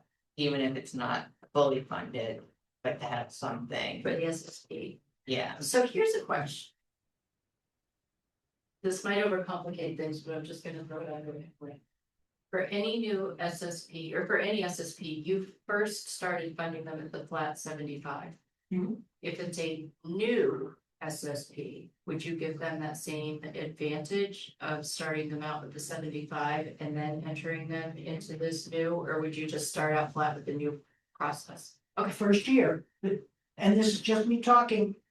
Let me preface everything I'm saying here, but, first year, 75,000, because that's what initially when we started doing SSPs, that's what we did. So that's what I'm asking. And then the second year, can they come back and say, okay, here's our track record? Now. Then they go into the process, but any new would get the same as, Would get the floor. okay. What? Sorry, sometimes I talk with my face, I know, it's okay, I know that we have to have it, it's all right. So bad. I'm good. working on it. But have circumstances changed in any way from when those first funds went out, like in terms of like the federal landscape funding, sir? I just wouldn't want to see if there isn't a new SSP coming on board. And maybe they're in an urban area, where we know that they are definitely gonna see more, or likely, high probability. Where maybe, do you understand what I'm trying to say? Like, maybe there's a chance that like equity for the new person, because ultimately we want them to be successful and be able to meet the needs of their community. So I don't know if I'm saying enter them in at this new process of floor plus the opportunity to build, right? But don't you have to at least establish, I mean. I think we're all trying to get to the same place, which is to be fair and equitable to everybody. And if. You have 3 SSPs and 2 of them have a track record and one of them comes in brand new, are you gonna treat them the same way the ones with the track record? Or are you gonna say, here's probation, you've got a year. Show us that here's your 75,000 or whatever number we're using. Show us that you have viability. And you're in. I think that's fair to the ones that are already there and showing you that they have a track record.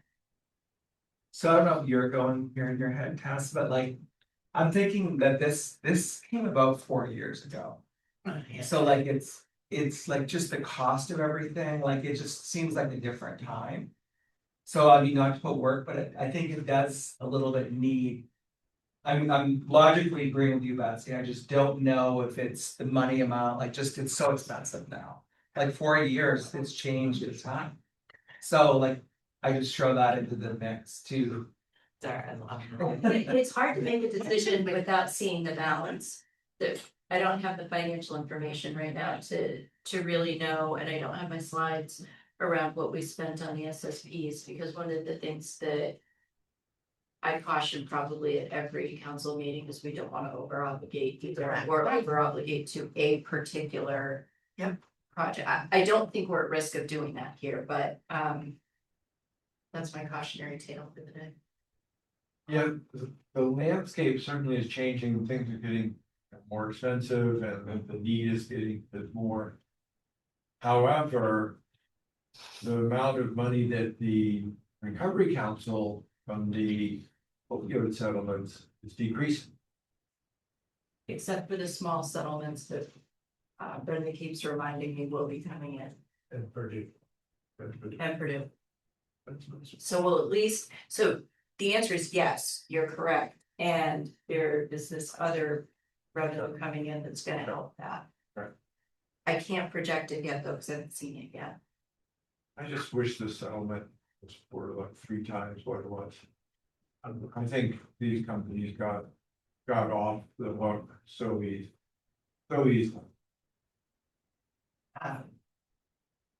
So I guess a couple of considerations in thinking of that. We have one.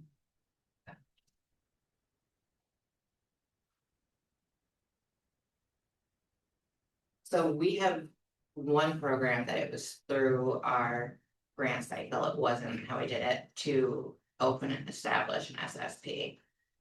They are not through their first year of this yet.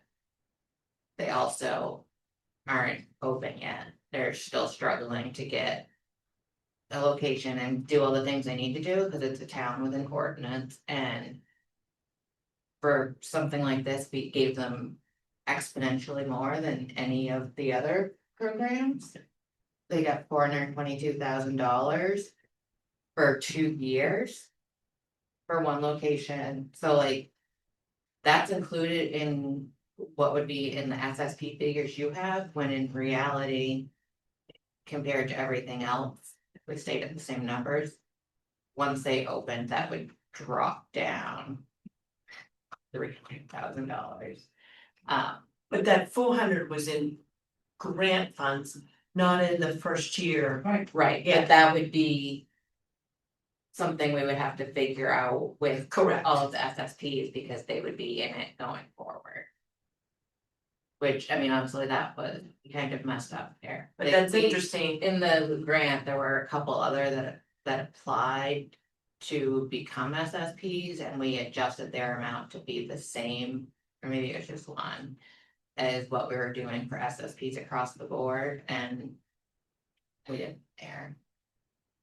And another consideration is when you throw out a number, are we still going by site or looking at it differently? So if you have someone who got grant dollars a year ago of 420, I'm assuming it's more than just opening an SSP, there was other things involved in that. And that SSP still isn't certified or open. Why would I consider giving them more money? I would, Well, I mean, that in Sure. particular, separate, they're still under contract for what they have for a year and a half. But Yeah. so there's time, they've already said they'll plan to ask for no cost of them, and like they've explained the issues and we know why. But on the certified location, certified municipality program, like one place could have like multiple. When we think about Franklin County, I believe they have 3 locations now. We fund them for 2, so we give them 150,000, but they're one of the programs with very, very few people coming through. So that's another consideration. How would you like me to try and start putting stuff together on that? Yeah. We did it by site last time, and I think that's the easiest way to do it. That's what we did, yeah. I think that's a reasonable thing to do.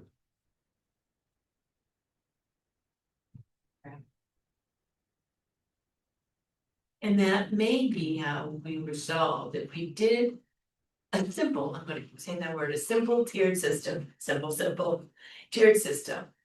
And the base was 75. That may solve the problem of almost the cost of living thing. So if they're doing much more business than they were, it can show that they just opened up, but now they're increasing. We could bump them up a little. But have a base. I don't know. I'm thinking, because the cost of living thing is real. So- Well, and that, so that gets into another philosophical issue though, right? These are grants. Yeah, This is not intended necessarily to be sustainable funding. These are grants, not contracts. So because they're grants, not contracts, we're probably not going to be considering COLAs. However, when we think about floor amounts and ceiling amounts, that's where you factor in what Joe was saying. yeah, The cost overall has increased, so we might want to look at our floor and ceiling, but we're not going to contemplate COLAs. correct. Good word, no. It's That not would, appropriate. that makes more sense. Well, it's not appropriate. Well, probably COLA was the wrong term. I'm thinking just the cost of everything has gone up. So 2 years ago, we gave 75,000 out to people. That went a whole lot further than if we gave $75,000 out today. Right, yeah, you would consider that your floor. I think that is a finance question. I think we have to figure out how much should we give out 2 years ago to everyone? What was that? Bulk, yeah. And how many are we talking now of certified programs? And can we keep with that same amount? Or do we have to increase it? And if we have to increase it, how much can we afford of that? Again, that, what you said before, Right. the overspending. You can't overspend. How many SSPs are there?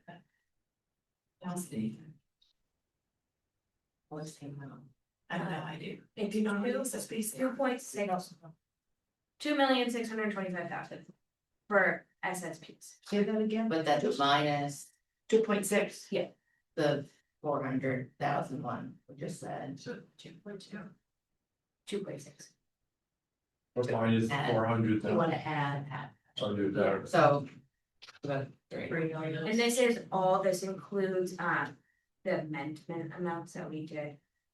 Basically, this is not just. And how many SSPs are in the state?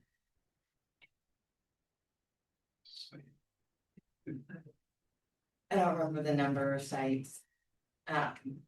Gordon, can you help us with that? No, it's Quite a few. but we fund all of it. There's one that we're not. Yeah.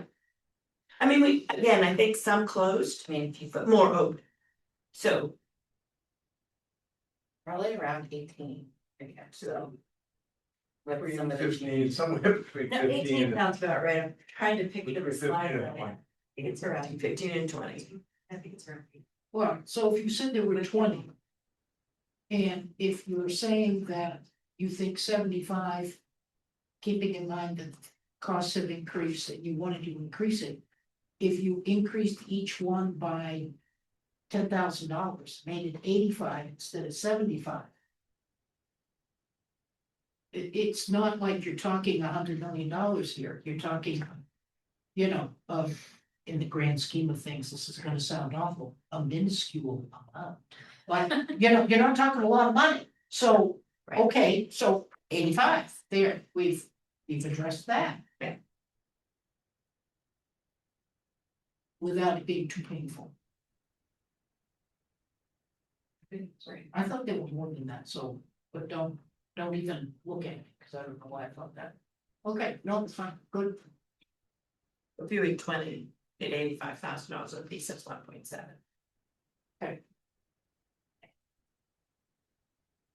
But if you had 20 and you added $10,000 to each one. That's, I'd be more nervous about this if we didn't have money coming in.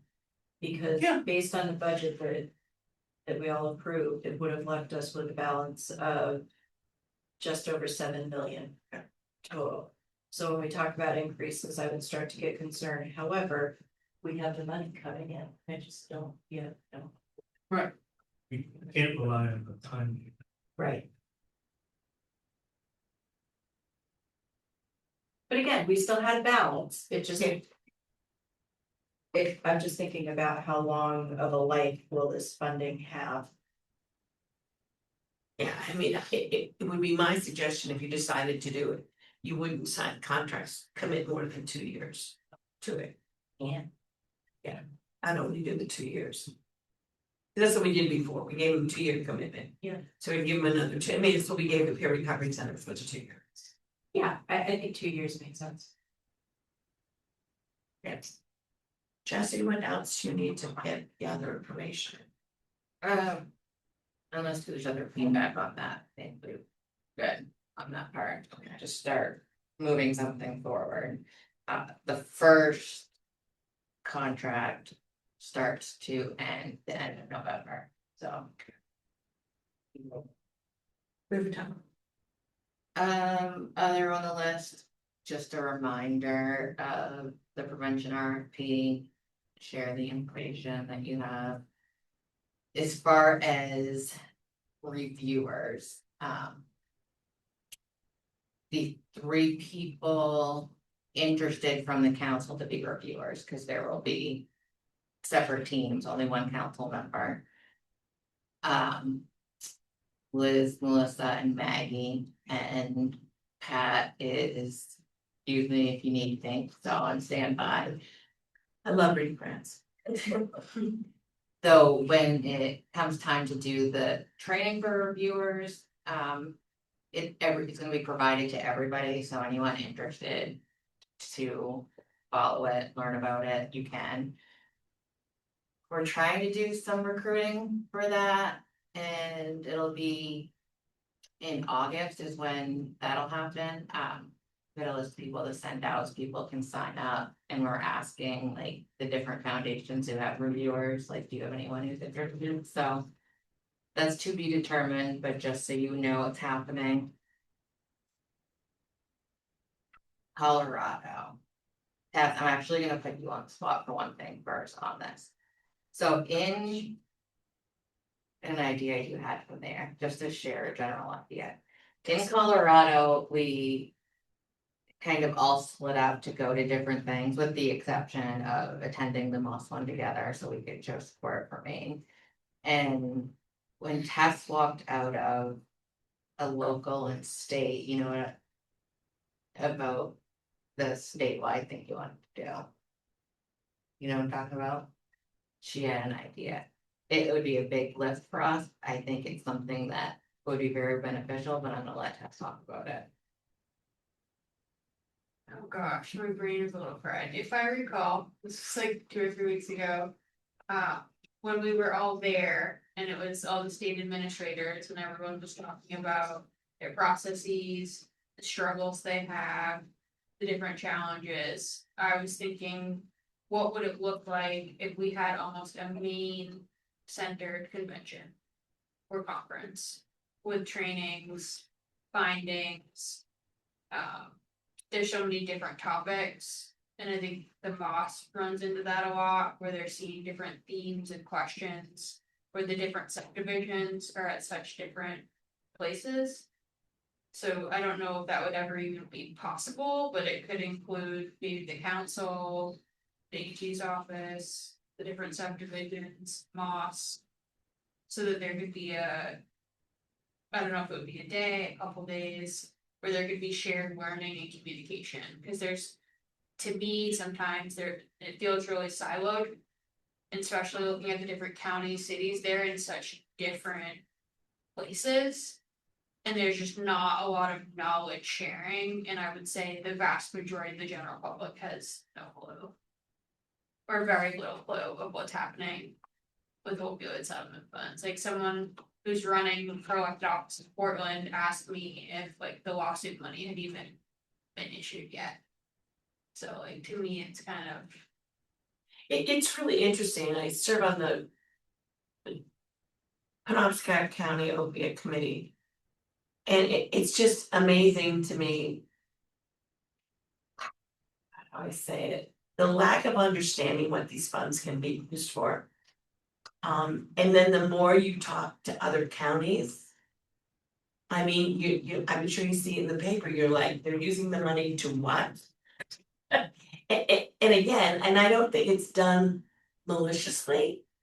I think there just isn't a knowledge base of what can and cannot do, or the fact that if you talk together collaboratively, you may be able to do a lot more than you do silent, particularly with towns or cities that get money. So for instance, if I use Penobscot County as an example, city of Bangor gets money. The town of Orono gets money. And I don't know who else, but again, there's no real coordination between the county group or the city group or the town of Orono. They're like, I don't know, student money. So again, though, that kind of a day of sharing and communication about where this money is, what it's to be used for. I would think the council could spend a little bit of their money to hold that day, as well as some other sources to do that. And so the target audience would be recipients of opioids in Maine. It's a decision makers, yeah. So one of the council's duties under the MOU is for collaboration. And it says that the MRC shall facilitate collaboration among state subdivisions, regional councils, which we don't have, and other stakeholders for the purposes of sharing data, outcomes, strategies, and other relevant information relating to abating the opioid crisis. So it's squarely within the council's. Yeah, so Colorado, they do this, their AG's office puts it together, they do this, and they knew what to purchase right off the bat. I believe it was K1 that could cover it if needed to use funds to pay for it. It would be a big lift. I don't know that we could do it, but I think it's something to consider. And just think county commissioners being part of that and really understanding where the funds are going.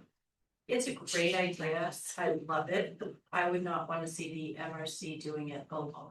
Because No. it's a heavy lift. No. In no decision making way, just, do you think this is possible? Like the Moss, they were very, very interested in it. Talked to the folks at Nashby, and though they can't like directly do anything for it, they thought they could probably provide support in some of like the training education piece for us if needed. So, but yeah, we would need a lot of help. Yeah, I think We need it's a bigger totally team than what we doable, but have. we just need help. Have to. Oh, yeah, you know, we don't have the capacity to do it. Moss Center would certainly have that knowledge base and the capacity to do it. They would need funding help to do that. But again, the more you see in the paper that it's sort of, there's no real coordination in regards to cities and towns and county and the council and the attorney general and all of that. I mean, between the attorney general and the council, there's communication. But the council really doesn't have any communication, hardly, with counties or cities. But what a great role for the council to play, to be a convener. I mean, really. Yeah. Is that some, I don't, is that something that maybe the Moss could help with a proposal? That we would be able to look at? I mean, I'm just trying to think. If we were serious about pursuing it. We What would certainly be could the have next- that conversation with them. If, I don't know if would there be any issues with Moss also being. Working with the AG's office, would there be any? I mean, I'd have to think about it, I, just off the top of my head, I mean, the Moss Center would be able to advise the council about whether they think, you know, them providing that service would somehow compromise their ability to be a sort of neutral resource for the subdivisions, which I think, you know, my office thinks is a pretty important thing we wouldn't want to interfere with. But even if they felt like there was some conflict with that, they, you know, would at a minimum be able to, you know, provide advice to the council about another way to go, I would think. Yeah, I mean, I don't want to speak for them, so, because I don't know. But I think a conversation with Lindsay really quickly should say, not, yes.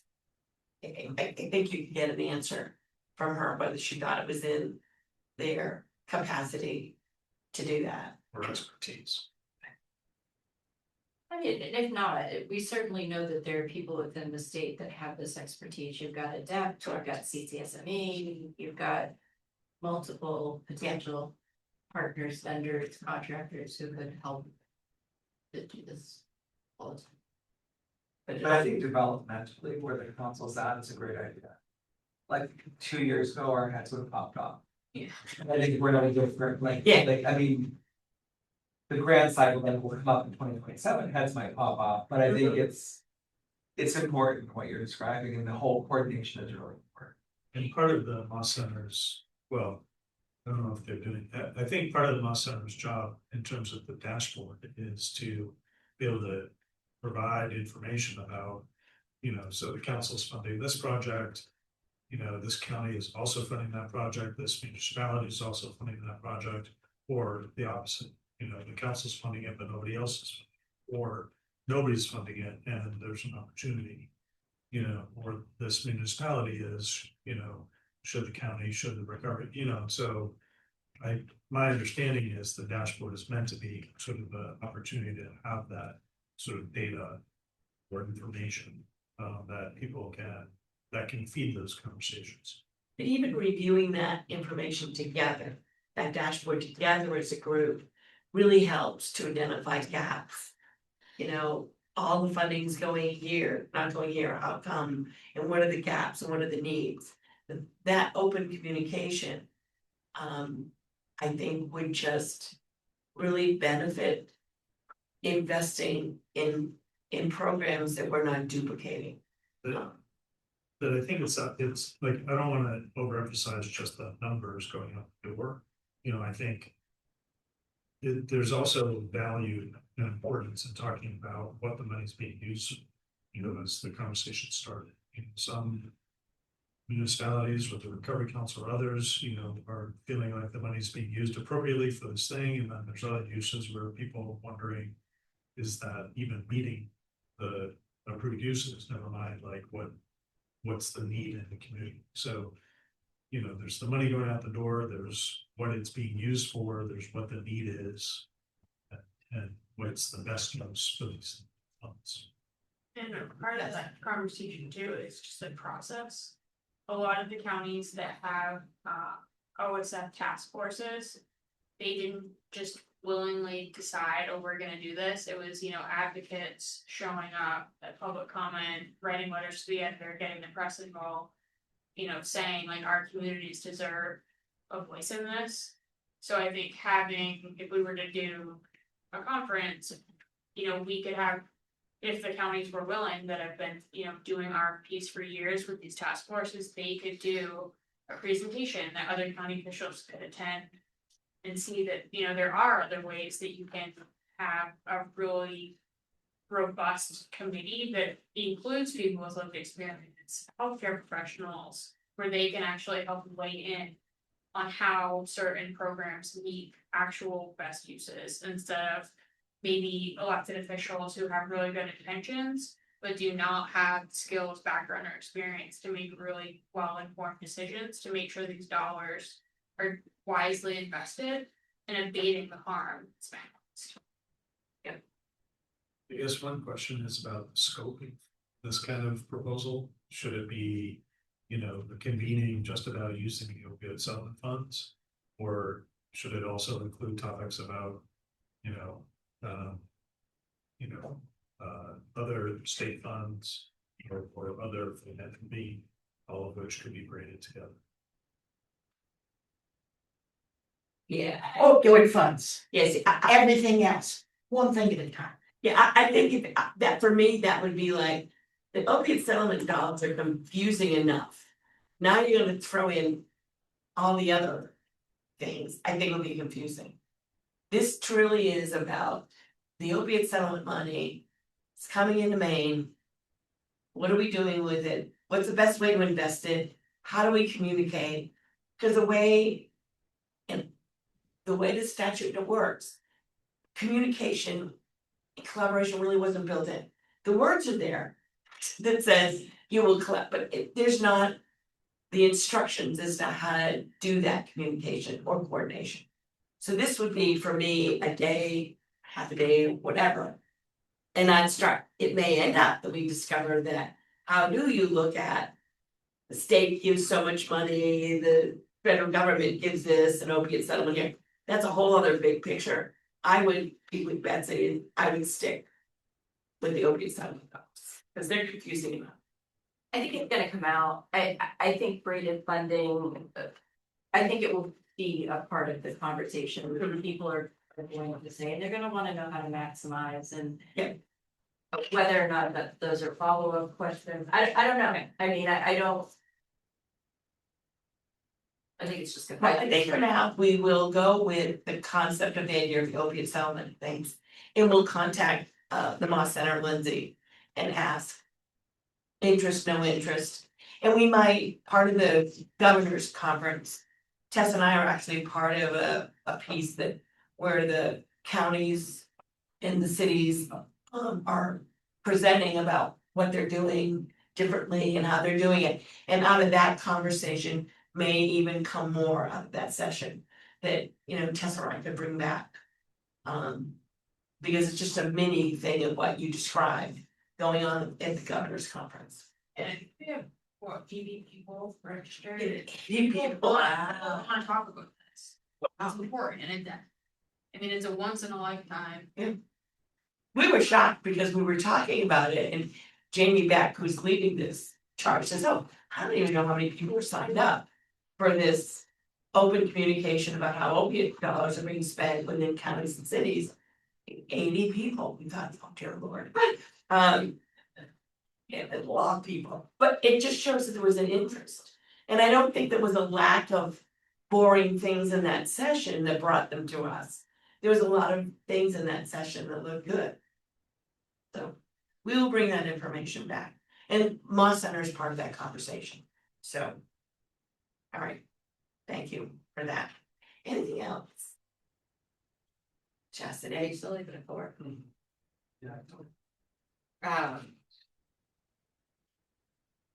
I was gonna get into one of the capital expenditures things, but I'll move it to the next month so I can actually show you some of it. That was one of the things I was interested in learning in Colorado, and Brendan wanted me to get some notes on about how we handle those pieces, because that's been one of our struggles. And so one piece of that, the presenter gave the example, Colorado, they set aside funding specifically for this. I think it was 10%. And it's only for capital stuff, and there was a lot of thoughtfulness in how to do that. That's been one of our challenges, like, what do? We don't want this property back, like, how do we figure it out?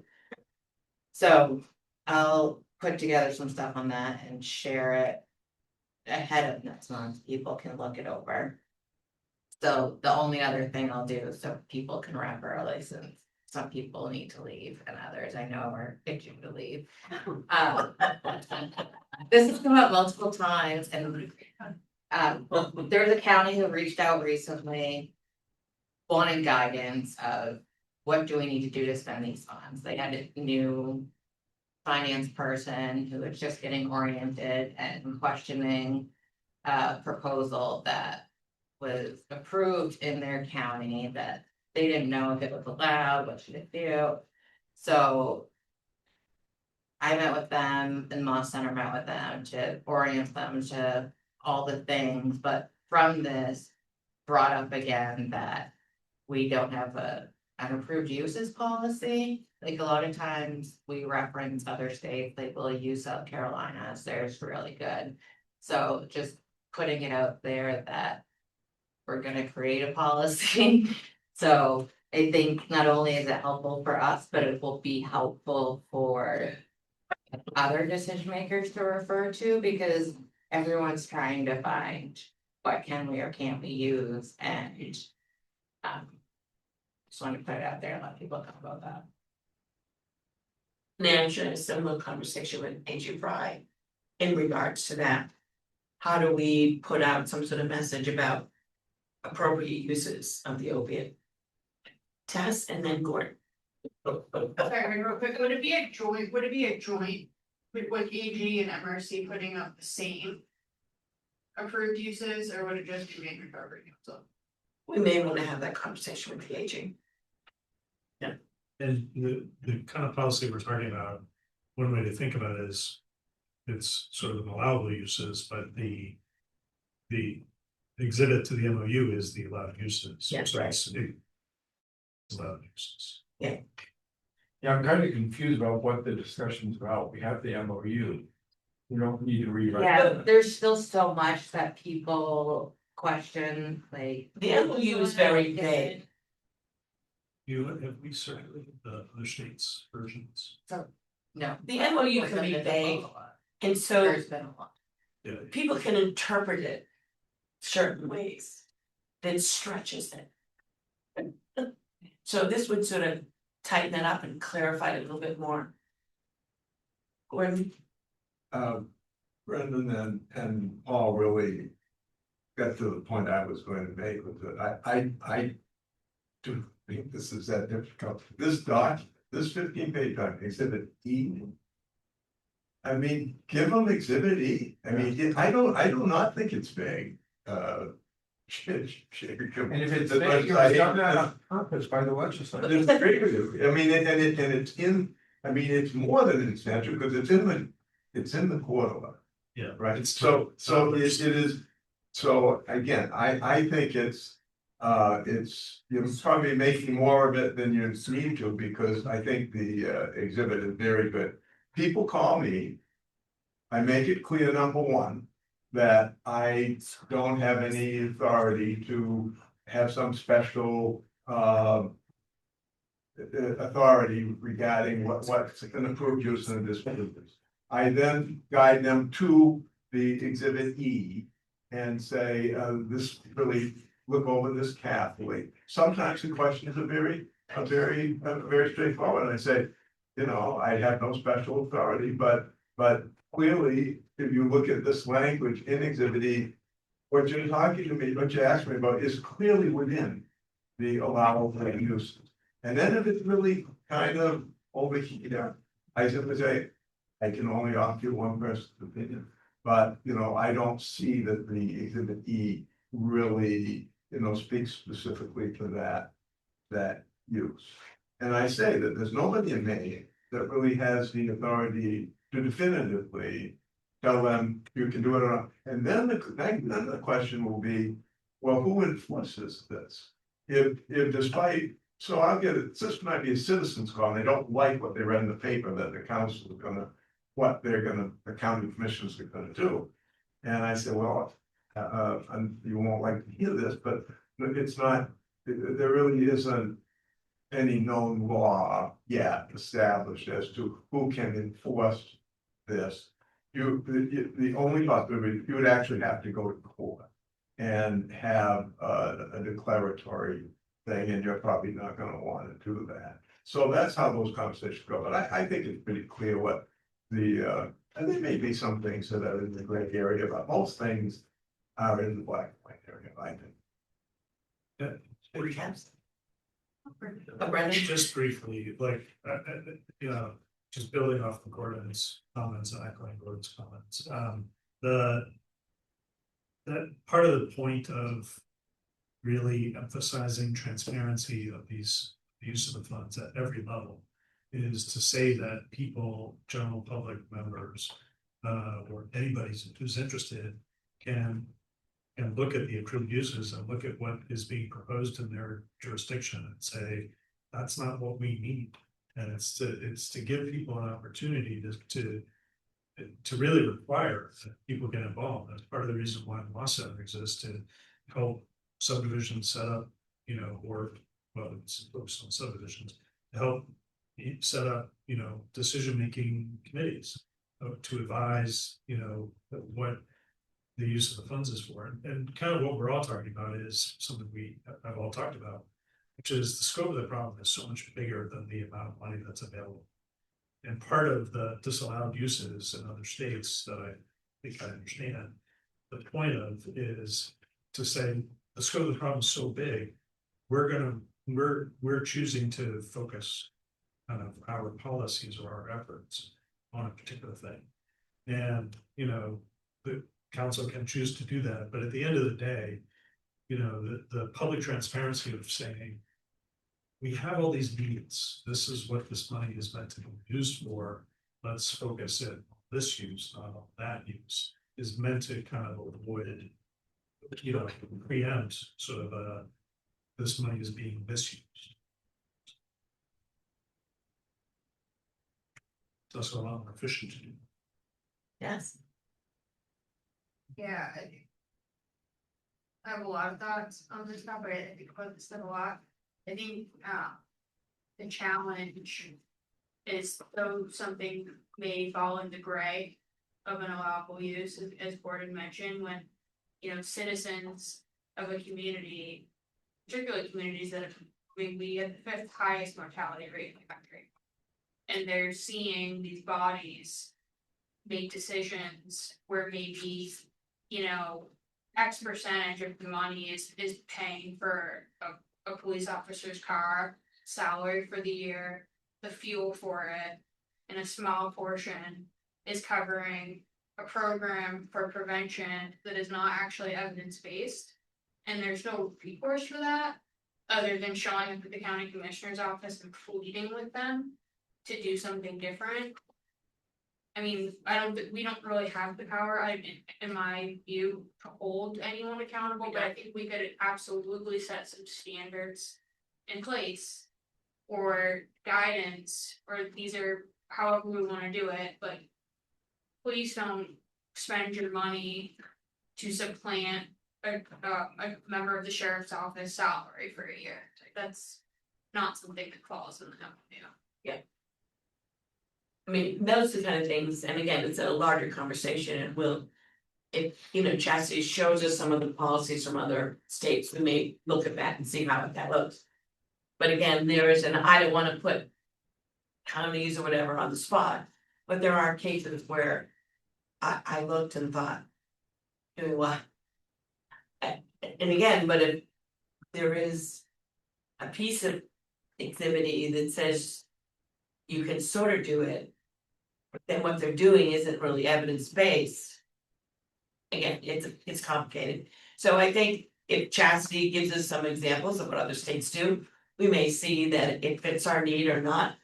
But at least we'll have explored it. And then go from there. I mean, I understand Exhibit E and I know what it means, but I don't think everybody does. But I think we just look at the policies that she's recommending and we go from there. Makes sense. Does anything else? No, you guys are out. Elizabeth, anything you want to share? Did you both like going to, the 3 of you went to Colorado? Oh, it was very nice. It was the cleanest city I've ever been to, I think, like from drove it. But yeah, it was really good. And got to watch one of our grandees present, so that was fun to see them in action so far from here. Safe spot. Excellent. Well, Maine was well represented. All right, if there's no other business to come before the council. And seeing you, then I will say the meeting is adjourned. Thank you, Amber, for sticking with us.